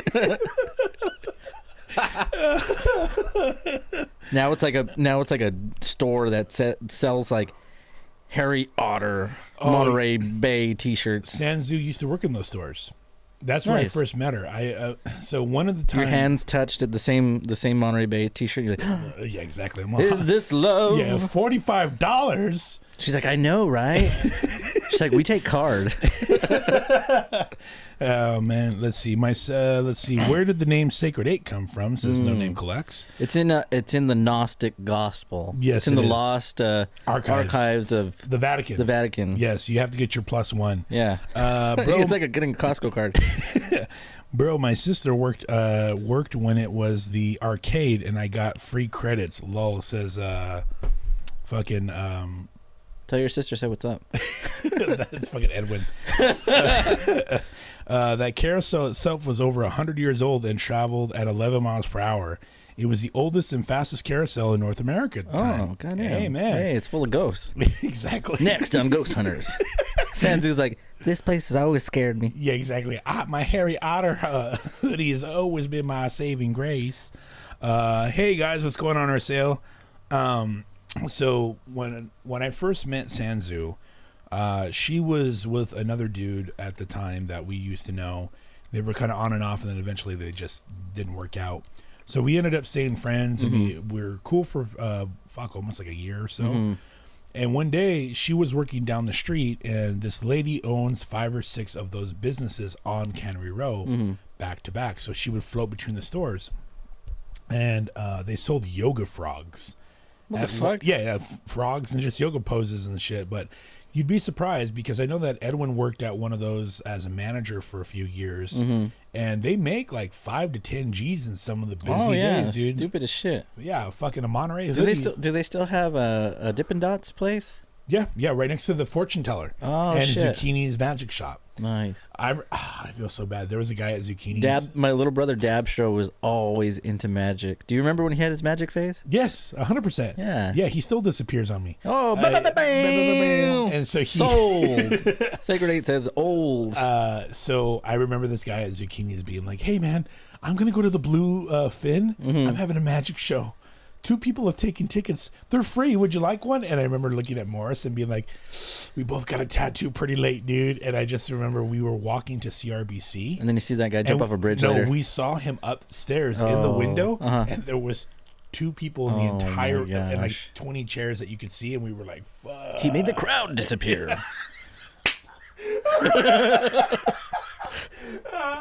It's like the magician telling all the secrets, huh? He's like, let me show you how it's done. Nobody cares in Monterey. Do you remember that fucking show? The one where the magician with the mask would show you everything? Dude. I couldn't. That was shit, that 90s shit that I liked. CM Punk flamed my brother on Twitter. 10 out of 10 experience. Rivers. Would recommend. I worked at See Others Shirts, Markle Jacks, and Sharky's shirt. Real quick, going back, me and Rivers and a couple other people need to have a podcast just wrestling. Oh yeah, absolutely. Yeah. Actually, Rivers, if you and a few other if anyone else is really into wrestling, just come on one night and just talk wrestling. Why not? If you're into wrestling, at Deathmatch831, hit me up. Yeah, absolutely. We need more wrestling fans at Sacred 8. Yeah, absolutely. If you guys want to start your own podcast, you guys can use the room. Yeah, we can wrestle in here. Hey, yo. So Sanzu's working at this fucking place, and one day she texts me and she goes, "Oh, there's one of my coworkers. He won't stop hitting on me." Tight. And so the guy, I guess, was just being kind of like too strong on her. So she goes, "Hey, could you do me a favor? Could you stop by really quick, because I don't feel comfortable? Can you stop by and make out with me real quick?" And I go, "I'm going to go to Starbucks anyway, so just pay me back." And she was like, "All right, cool." So I get her a hot chocolate, and I go over to Starbucks, and I go into the jewelry store. Now, this is the one under the plaza, so it's like, we don't belong in there. Yeah. 100% we don't belong in there. You're more white passing than me, so. And that's only by looks. Yeah. And so the fucking thing is, I go in there, and the kid is this tiny little scrawny fucking white boy with long hair. That's hitting on Sanzu. And he looks at me and goes, "How can I help you?" Like, very aggressive. Yeah. And I was like, "I'm here to see her." "Oh, I can help you." And I go, "That's my girlfriend." We weren't dating. Yeah. And then immediately he was like, "Well, that's your girlfriend?" And yeah. And I handed it to her. She goes, "Thanks." And I go later, and I looked at him. I was like, You should have gave her a 5-second Frencher. And then fucking walked out, and then she goes, "Hey, thanks," with a smiley face, and I go, "I'm not joking. You need to pay me back. Like that was $10 for your fucking brownie and a hot cocoa. Yeah, I got my money." And here we are, 10 years. Will there be oil involved? Asks Killer Motors. Hey, we'll talk olive on oil, coconut oil. We'll talk on how Too Cool changed the early 2000s. That was Rivers. Okay, is that a wrestler? I think. Oh yeah. Too Cool. Scotty Too Hottie and Too Cool. Yeah. A wrestling podcast with the wrestling toys in the center of the table. Hey, there you go. We can thumb wrestle. Absolutely. There you go. Edwin would win. He's a diabetic with a new heart pump. He's unstoppable. He's a cyberpunk. He runs on diesel now. None of that unleaded shit. I am the G Fuel. My UFC friend said UFC cards are supposed to be coming out. I think they might be a market for them. Your friend may just need to be coming out in general. Let's see. What other questions do you guys have for us? Do you remember Ultimate Fighting before UFC? Like bare knuckle fighting, when it would be like a boxer versus like a black belt. That was the first years of it. Yeah, where it would be like a Muay Thai versus a boxer. That shit was wild, bro. Yeah, and they would fight all night because it was a tournament. Yes, it's none of this one fucking kumite. Yeah.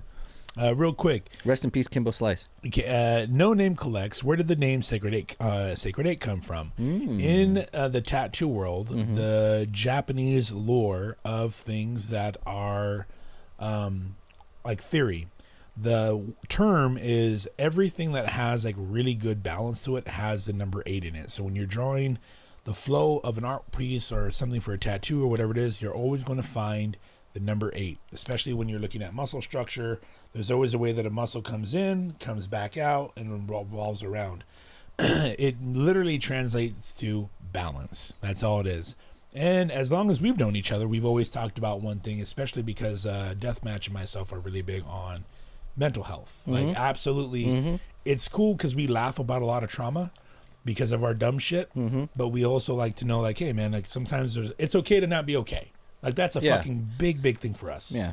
If the Y2K taught us anything, yes, it's okay to not to be okay. And the cult doesn't always have to drink the Kool-Aid. But it just means balance. So Sacred 8 Studios literally means just a balanced studio, whether it's the people, whether it's the place. I'm trying to find my first job. Is there any places you'd recommend? What was your first job? My first job was at the grocery outlet in Salinas. Okay. Our friend's mom was like a temp agency hire, and I went, and they're like, "Oh, we need 100 people," because they thought it was going to be the biggest thing in the world, Right. And then I show up, and they're like, "Oh, here's your uniform." Keep in mind, I'm like 5'6". They give me a double XL shirt that I have to like tie in the back, and then I'm like, "What do you need me to do?" And they're like, "Just carry groceries out."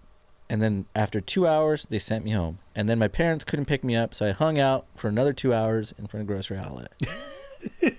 Best $16 ever made. My first 2 jobs, one was babysitting Edwin. Yeah, right. So Edwin, get over here. He's a where.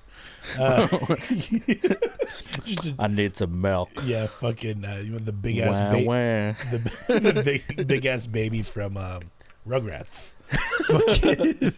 Did you ever see that skit from Key and Peele when he was the baby? No. Oh shit. I'll have to look it up later. He's like, gaga goo goo. I need some milk. He had a beard since he was a baby. My very first one was working for my dad. My dad was a house painter. He taught me how to do all the prep work, how to... He had you scrape off all the lead paint, huh? Pretty much. Like, he made me do that. He made me carry all the stuff. That's why your tattoos glow? Yeah, exactly. He taught me how to paint. Like, so you would do the prep work, so setting up a room, and then you would have to cut, which is you take a brush with your left or right hand. And here's a cool tip for anybody. If your brush leans to a certain side, go ahead and push with the grain, and it'll create a straight line for you.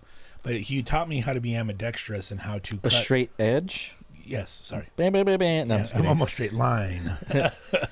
I'm all Lucas. Go Raiders. Go Raiders. And he taught me how to do that for a while. And then my other job was working for Mission Ranches. I worked out in the fields with the boy named Chito Soto. And that didn't last very long, but my parents basically were like, listen, the second that you fucking turn 13, you can either work for your pops and fucking make no money. Mm-hmm. You'd work all fucking week and you'd make $80. Tight. You know, and free labor. Or you go and work in the fields. Yeah. I did the fields 2 years back to back, and it was cool. Then I eventually got fired because you're eating all the lettuce? No, I met the fucking boss like a fucking idiot. Uh-huh. My very first day, we had to get there at 4 a.m., and I showed up in a shirt, and I showed up with no hat, no nothing, just long hair. Yeah. My hair is very curly. If anyone knows the band Coit and Cambria, when my hair is long, that's my hair. Very, like, real long, thick curls. And so it's funny because I was there and all the fucking Mexicanos were starting to fucking make fun of me. Mm-hmm. And they're like, hey, where's your sweatshirt? Where's this? And I was like, I'm fine. They're all, okay. So fucking 10 o'clock rolls around, dude. And then 12 o'clock. Mm-hmm. And I didn't realize that not only do they triple layer up because they need to protect themselves from the sun, but you sweat profusely. Yeah. So when the wind hits you, it cools you down. And so I did that. Mexican science. Absolutely. The Aztecs. Blah, blah, blah, blah, blah. That's what Sacred 8 really means. That's what it really means. Yeah. And the second year I didn't want to do it. So the boss who owned the entire fucking southern. So you have Mission Ranches, Real Farms, Myers Tomatoes, all that. Mission owns most of what you see from King City all the way to Chular. No shit. This dude's big deal, right? Tight. I took my fucking knife and I started flipping it around. I learned how to throw knives and juggle them in my hand because my dad's 5-in-1s, scraper tool. Yeah. So I started doing it with a box cutter. Oh, shit. And I did it in front of him to where I was just shucking it in the air and then letting it fall. And the guy goes, fire that kid. And I went home and I showed my mom and I was like, I'm not working anymore. Like, fuck this. I'm joining the carnival. Yeah. I know how to juggle knives. I don't even want to talk about when I ran away from the circus. Oh, shit. They're like, we need the elephant back. Oh, man. Let's see. My UFC, hell yeah. I run on G Fuel and EA 86 fuel. I like the Kool-Aid. My first legal job was at 7-Eleven across from Seaside Car Dealerships, says Brian, or Spock. Liza said uwu. River says Little Forrest Whitaker. Key and Peele, baby. Yeah, Key and Peele, baby. Ooh, gaga. Spock, but I used to bust tables at the VFW and made $3 a day. Tight. Before 15. Goddamn. Let's see. I worked at Monterey High as a custodian. That was that is Edwin. River says McDonald's in Northridge Mall. If I made anyone upset between 2011 and 2013, my bad. Hey, I remember that kid. Bro, I just want some sweet and sour sauce. Oh, dude. My mom worked in the fields. We used to drive through the fields at 3 a.m. to get lettuce to feed our rabbits. Then she ate the rabbits. I never had rabbits since. Tight. Go vegan. Straight edge. Go vegan. No, there's a Filipino family out in Gonzales. Mm-hmm. Right when you get past the last exit, they have a little farm way out there. Jules, if you're still in the chat, you would know where Oscar used to live with his ex. And they would sell, I forget what they call it, but it's the baby chicks that are stillborn. You remember in the egg and then they eat them whole? Oh, shit. Yes, yeah. He sells them out there. Tight. And I remember going to pick those up for a few parties, and I was like, no. Hey, you should do a pop-up with those here. Hell yeah, dog. Oh, shit. Okay, here's a question for chat. Here's a question for us. If you had to bring back one show when you were a kid, I'll give you an example. Bug Juice, Legends of the Hidden Temple. Holy shit. I hate it. I always wanted to be on Bug Juice. I thought that would have been my teenage life. Salute Your Shorts. Salute Your Shorts. Hey Dude. Hey Dude. All Pete and Pete. Pete and Pete. Are You Afraid of the Dark? Fucking right here. Playboy, I got that. Midnight Society. I like how I tried to stretch and did nothing. You're like Macho Man. The elbow drop. What would be the number one show if you could bring it back right now and be the main show? Like, that's the shit that people would be on. What would that show be? God damn. I was hella hooked on... Balut. Thank you, sir. I was hella hooked on... what is it? Full House. I hella love Full House. Full House? Let's see. For me...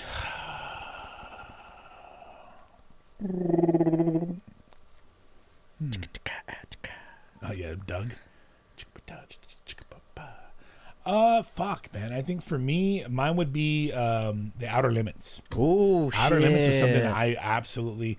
Before my hard drive took a shit, when I was living in LA and I was doing my second apprenticeship, Pirate Bay and there was Kick-Ass Torrents. Yeah. Were like my two favorite fucking things to go to. Yeah. And I downloaded everything. I downloaded Are You Afraid of the Dark, Pete and Pete, The Oblongs. The Oblongs, holy shit. All those. And I would just watch them while I was painting or drawing throughout the day and night. And Outer Limits had 7 seasons, and everyone from fucking Jack Black, fucking Ryan Gosling, they were all on there, and they were great. Yeah. They were great fucking shows. That show blew my mind as a child. Really? Yeah, it was fucking amazing. Same like The Matrix. Dude, The Matrix blew my mind when I was younger. Well, dude, how many fucking people, at the time were copying The Matrix, The Matrix going backwards? Well, first off, The Matrix is a documentary. It is. So, do you believe that we live in a Matrix? Oh, absolutely. This is a whole fucking program right now. Why? Because I don't know. It just is. Perfect answer. Just the stoner answer. I don't know. It just is, bro. It just is, man. No, it's such a weird thing to think about, but it's like, are we in a program?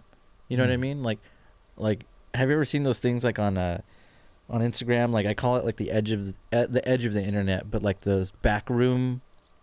Like what are those things?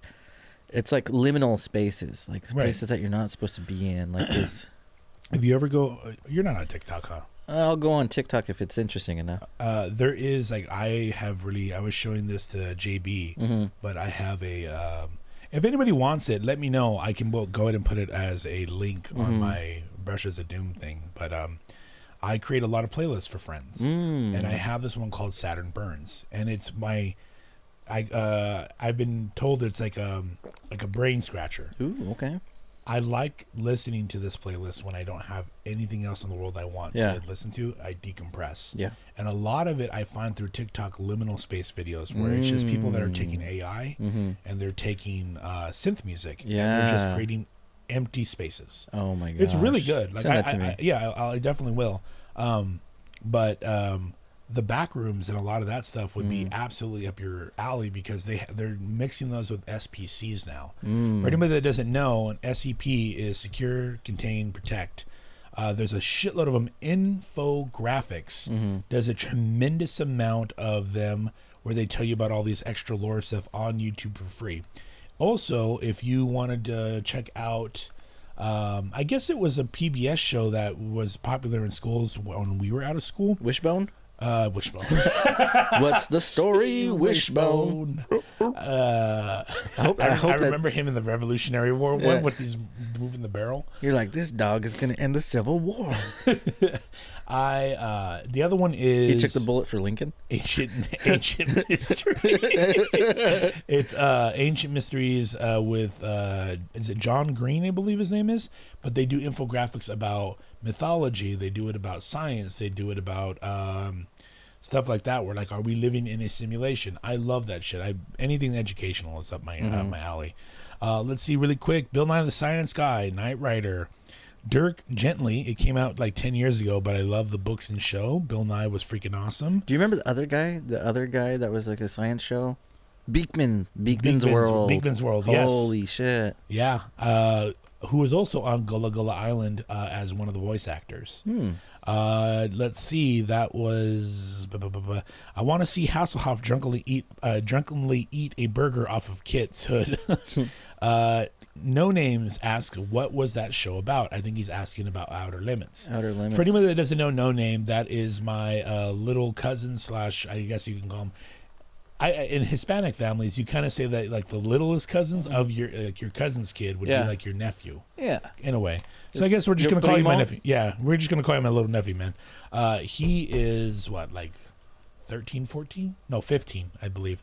Outer Limits was a great show in the 90s. Your dad and and Uncle Pete would watch it, and actually they showed that to me. It was what they took from the old Golden Key, from the Tales of the Unexpected, Tales from the Crypt, Tales of Horror, any EC horror stuff, they would regurgitate, like Tales of Magnus or so forth, and they would create them in these horror anthologies. Basically what Black Mirror is now is what Outer Limits was back then. One of my favorite ones was what happens when a guy who's the best pro gamer ever, like a Ready Player One. This is 1991, by the way. Yeah. He plays a simulation game where he has what was it called? The Virtual Boy? Your Virtual Boy, like virtual reality. Yeah. So he had it on his head, and he's playing it, and he's like, "Oh my god!" He's basically RoboCop, and he's like, "I'm playing all these people. This is amazing."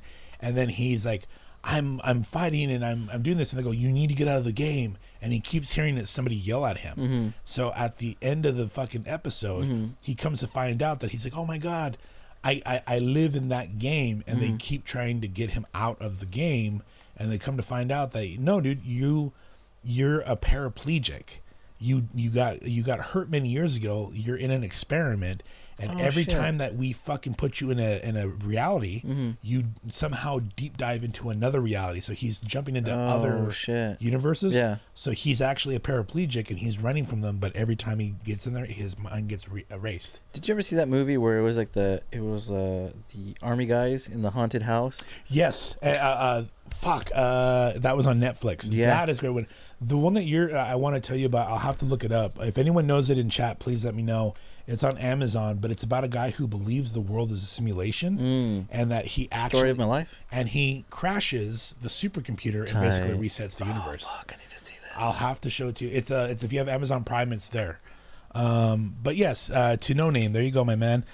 Which show at No Name? Is there a Discord? Is there a Discord for Sacred 8? Yes, there is. I'm not on it. There's an OnlyFans for Sacred 8. Nothing going on there. Thank you to Sanzu. Woo woo. You did not mention Wishbone. Wishbone was dope. Damn you two ducking rock. Is there any YouTube channel you recommend to help me improve my art? I watched Proco to learn the Icon's method, but the channel was a bit weird. For me, art-wise, the person that you should be looking up, my man, his name is Kim Gi, Kimgi. Kim Gi is one of the masters of all time. Looking at him and some of his studies is great. There is another person that goes by the name of Taco. I showed you that book before. He's a Korean artist. But honestly, in my opinion, learn how to do backgrounds first, then people, or take your time doing 2 or 3.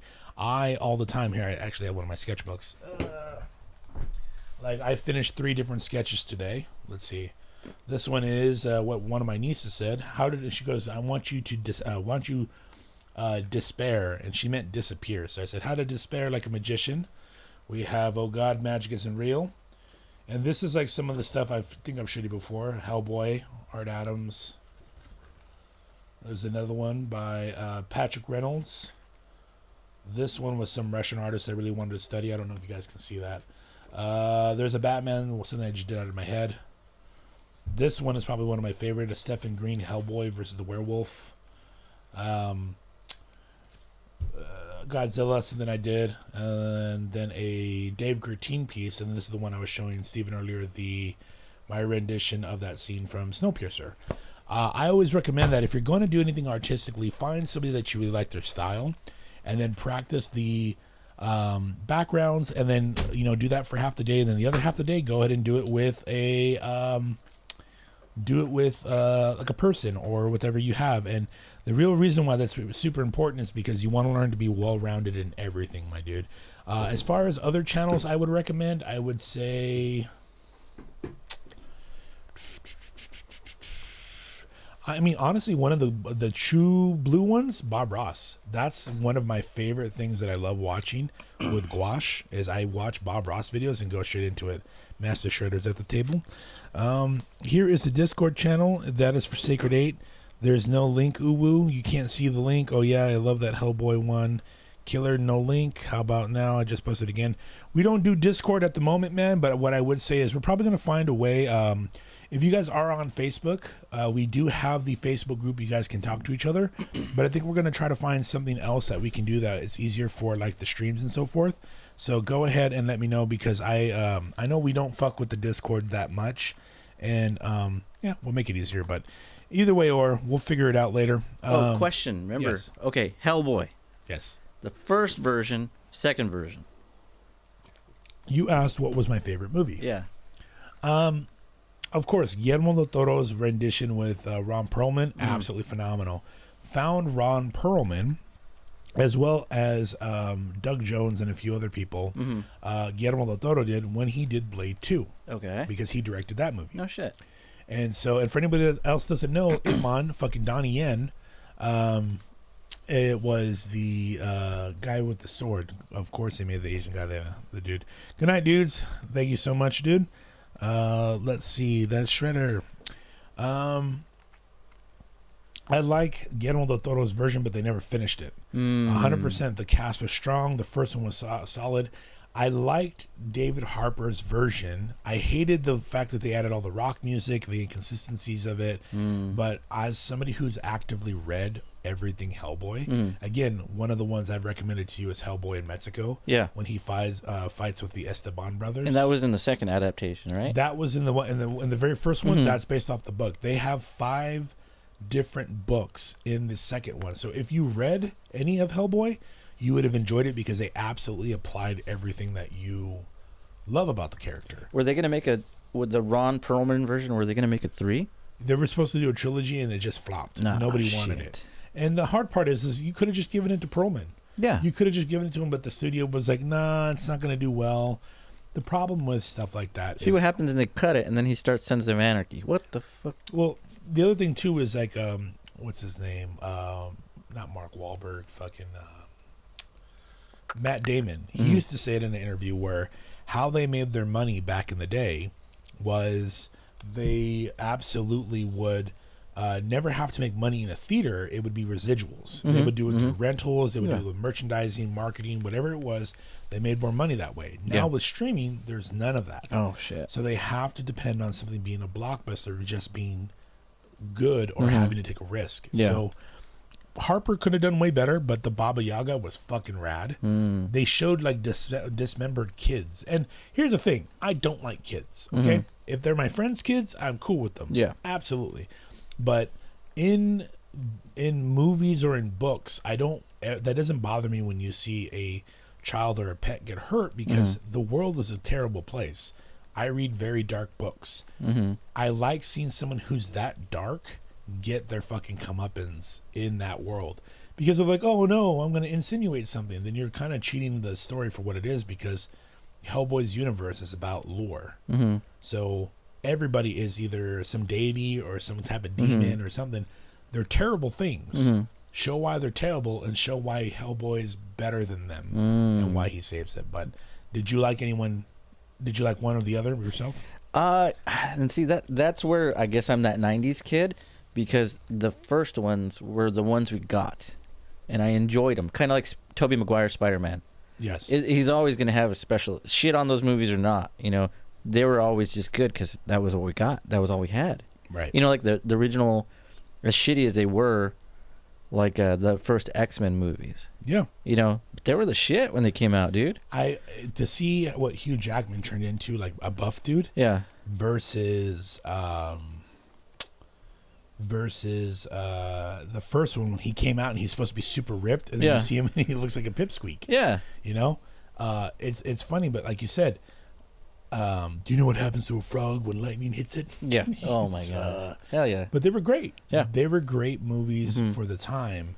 Blade to this fucking day is one of the main movies that it was perfect for the time. It did great. And I still want to go to a blood rave. Oh yeah, absolutely. Hell yeah. My favorite thing of all time is the blood rave. Drop the pins in the link. And then the most deaf,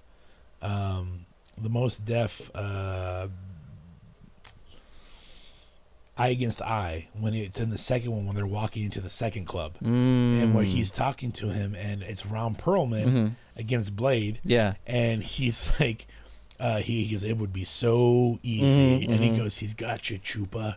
And he looks down, it's at his dick. Yeah.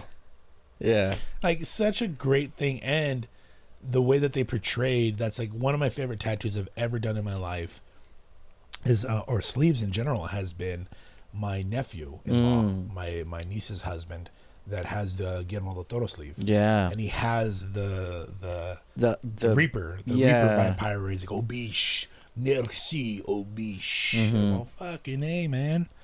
Let's see. I told it, Rivers. Rivers is like, I'm trying to find where Hellboy dies. I said, in the box office. In the Bible. I have a daughter, and I fear for her this 20, 30 plus age gap, not including puberty, but damn. Kids are like Goku doing a spirit bomb. They drain you. I love my kid, though. Sorry for posting. No, dude, don't ever apologize, Spock. You post as much as you want. Blade don't pay taxes. This is Rivers. That's it. I believe that was his tagline. Oh, man.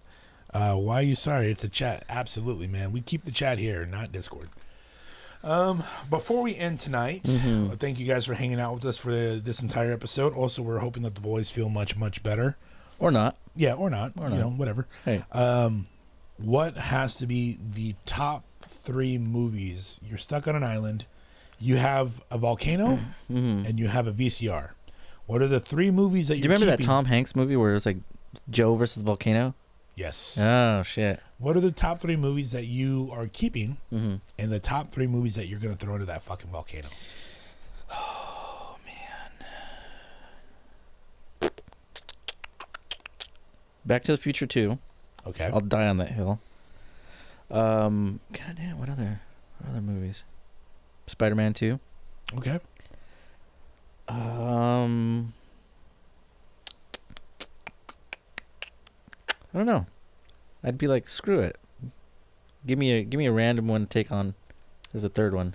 For you, 3 Ninjas. 3 Ninjas. God damn. Those are the whitest ninjas I ever met. And I'd throw That or Blank Check. Blank Check. Damn. All these white kids get all these cool movies, huh? Yeah. I mean, think about it. Every movie that has ever happened to anybody that's really fucking cool, all are well-off people. Yeah. Yeah. Angels in the Outfield. Yeah, 100%. Even the angels were white. Yeah. God damn. Danny Glover's out too old for this shit. Let's see. You, what are your top 3? Keepers. Keepers, for sure. Top 3 movies, I would say, would be... Number 3. I Love You, Man. Okay, yeah, that's right. I Love You, Man. Fucking when they're doing when they're playing in Slapping the the bass. Slapping the bass, and he goes, shut the fuck up. How many years I've heard that during practice. Oh, shit. Top 3 I would keep. 13 Ghosts, the remake, which was with Matthew Lillard. That was good. They're going to make a series. Did you hear about that? I'm excited for that one. That is one of those movies, kind of like Tremors, where I would never buy the movie. Oh, my gosh. But anytime it was on USA, TNT, or Sci-Fi Channel, I absolutely would fucking like. You're going to go home and play Tremors with Sansa and be like, don't touch the floor. You're going to die. And then you push her off the couch. Yeah, it was either that. Dick. Yeah, it was either that or Mystery Science Theater 3000. MC3K for sure. But no, I would say that the Scooby-Doo movie, the live action.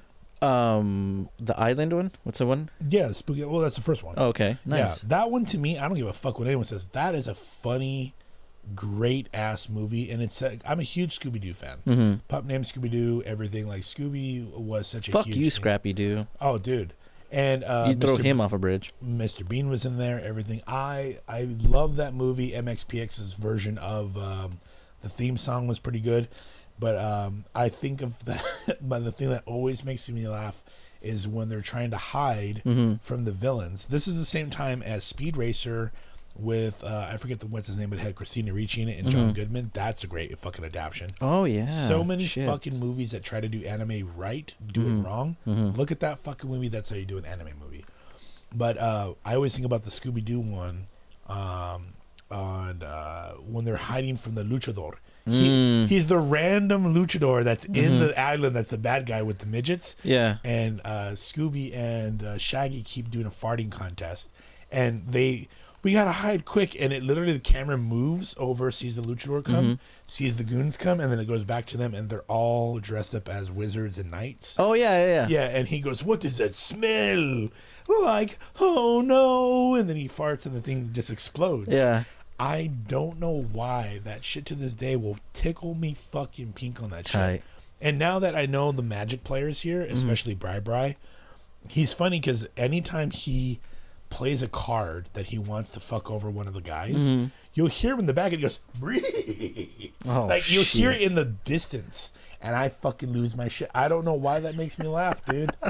And then I'd have to say my third movie, if I could watch it 100 times over 100, God, I'd have to say The Fifth Element. Ooh, goddamn! I could watch The Fifth Element every single time. Lilo Dallas Multipass. Fucking what's his face? Fucking Corbin Dallas. Corbin Dallas, but the other one, Ruby Rod, where he's with the girl in the fucking. He's fucking her in the goddamn. In the restroom. In the restroom, and her legs. He's like, I love you. And she goes, you really mean it? And he looks at her and he goes, yeah. Like, just out of the blue, man. Those would be the ones I would keep. 1917 Interstellar, The Amazing Spider-Man, and I'm throwing out 2 copies of Eternals and Black Widow. All right. Tremors 1, RoboCop 3, Godzilla 1954, I'm keeping. Terminator 2, Jurassic Park, Wayne's World. Hey, there's a good one. I'm saving. That was from Rivers. That was from Spock, and that was from No Name. Then we have Get Rid of Kabuki Joe, Killer Condoms from Outer Space, and Leprechaun in Space as Spock. Leprechauns in the Hood. Tossing Elektra, Daredevil, and Transformers Rise of the Beast, says Rivers. Killer Condoms. They got confused with Killer Clowns. Sure. Sacred 8 says sure. Fucking Rivers goes, fine choices. Fine choices. Chef's kiss. Oh, man. All right. That is pretty much it for tonight. As we do every week, we do ask, what do you want to recommend to people, whether they watch, they read, they listen to, or an event they got to attend? What do you want to suggest? Series. I enjoyed Echo. I really enjoyed Echo. Really? Yeah, it was something I look forward to, and I was really impressed by all of it. I was really impressed by the indigenous aspect of it. I was impressed by the acting, the fact that she was deaf. Yeah. Like it gave it something different, That was really good. Sacred 8 events. Yes. Come to the card night. Gundam night, all that stuff. Come hang out. We want to meet everybody. We want to see what everybody's into. Yes, we will be having some pretty cool events coming up. We do have card night tomorrow night. We do have it on Saturday as well. I will be doing a seminar here at the shop in April, so if anybody wants to attend that to learn how to draw and or paint, we have an intermediate day and we have a advanced day if you guys want to check that out. And then I will be doing it over in Pennsylvania and in New York City. So if you guys are interested, be sure to let that know. Guest spots. We got some guest spots coming. We got some guest tattooers coming. Yes. If anybody's interested. We do have R.C. Kelly and we do have Taylor, known as Jaded Brows. That'll be here this month. We have Stax, the man himself, fucking Eddie Stax, man who taught me music, a phenomenal guitar and bass player, as well as a tremendous tattooer. Will be here in April. And we have Miss Morgan LaFay. Miss New Jersey herself. She will be here for about a week and a half in April. So if you guys want to go ahead and check out all that stuff, go ahead and make sure to keep in touch with us online. As far as my picks for the week, I have a playlist I will throw up for anyone that's into liminal stuff. If you just want to zone out and not think about shit, I'll post it on the Brushes of Doom story actually right now. And then from there, let's see, shows I would recommend right now. Outer Limits. If you get a chance, try to look up the Outer Limits. Get yourself into some pretty cool sci-fi. Books, The Vampire Masquerade. We just got them here at the shop. I will be working on some new mad manga as well as some cold cuts for you guys on here on YouTube for you guys to watch and see all the new recommendations. Oh, Wolverine versus Predator. Wolverine versus Predator is another one. Great one. Just finished that. Ultimate Black Panther that just dropped today. Be sure to check that one out. If you're digging in the new fucking Ultimate Spider-Man universe, the Ultimate Ones is going to be fucking rad. And then lastly, as far as a movie to watch, I would say Snowpiercer. I've said it before, but absolutely. If you've never watched this Snowpiercer with Chris Evans, please go watch it, man. Absolutely fucking worth your time. But okay, all right. When is Gundam Night? What is Gundam Night? We have models, everyone welcome. Okay, paint, light, blah, blah, blah, blah, blah. Yes, sir. All right, you guys, thank you guys for hanging out with us. Thank you guys. Go ahead and being super fucking cool. And we will see you guys later. Sacred, and so save the society. Sold. Everybody's sick. We're still live on the stream. Oh, hey, if you're still watching this on YouTube, please go to the grocery outlet in Seaside. You spend $75 or more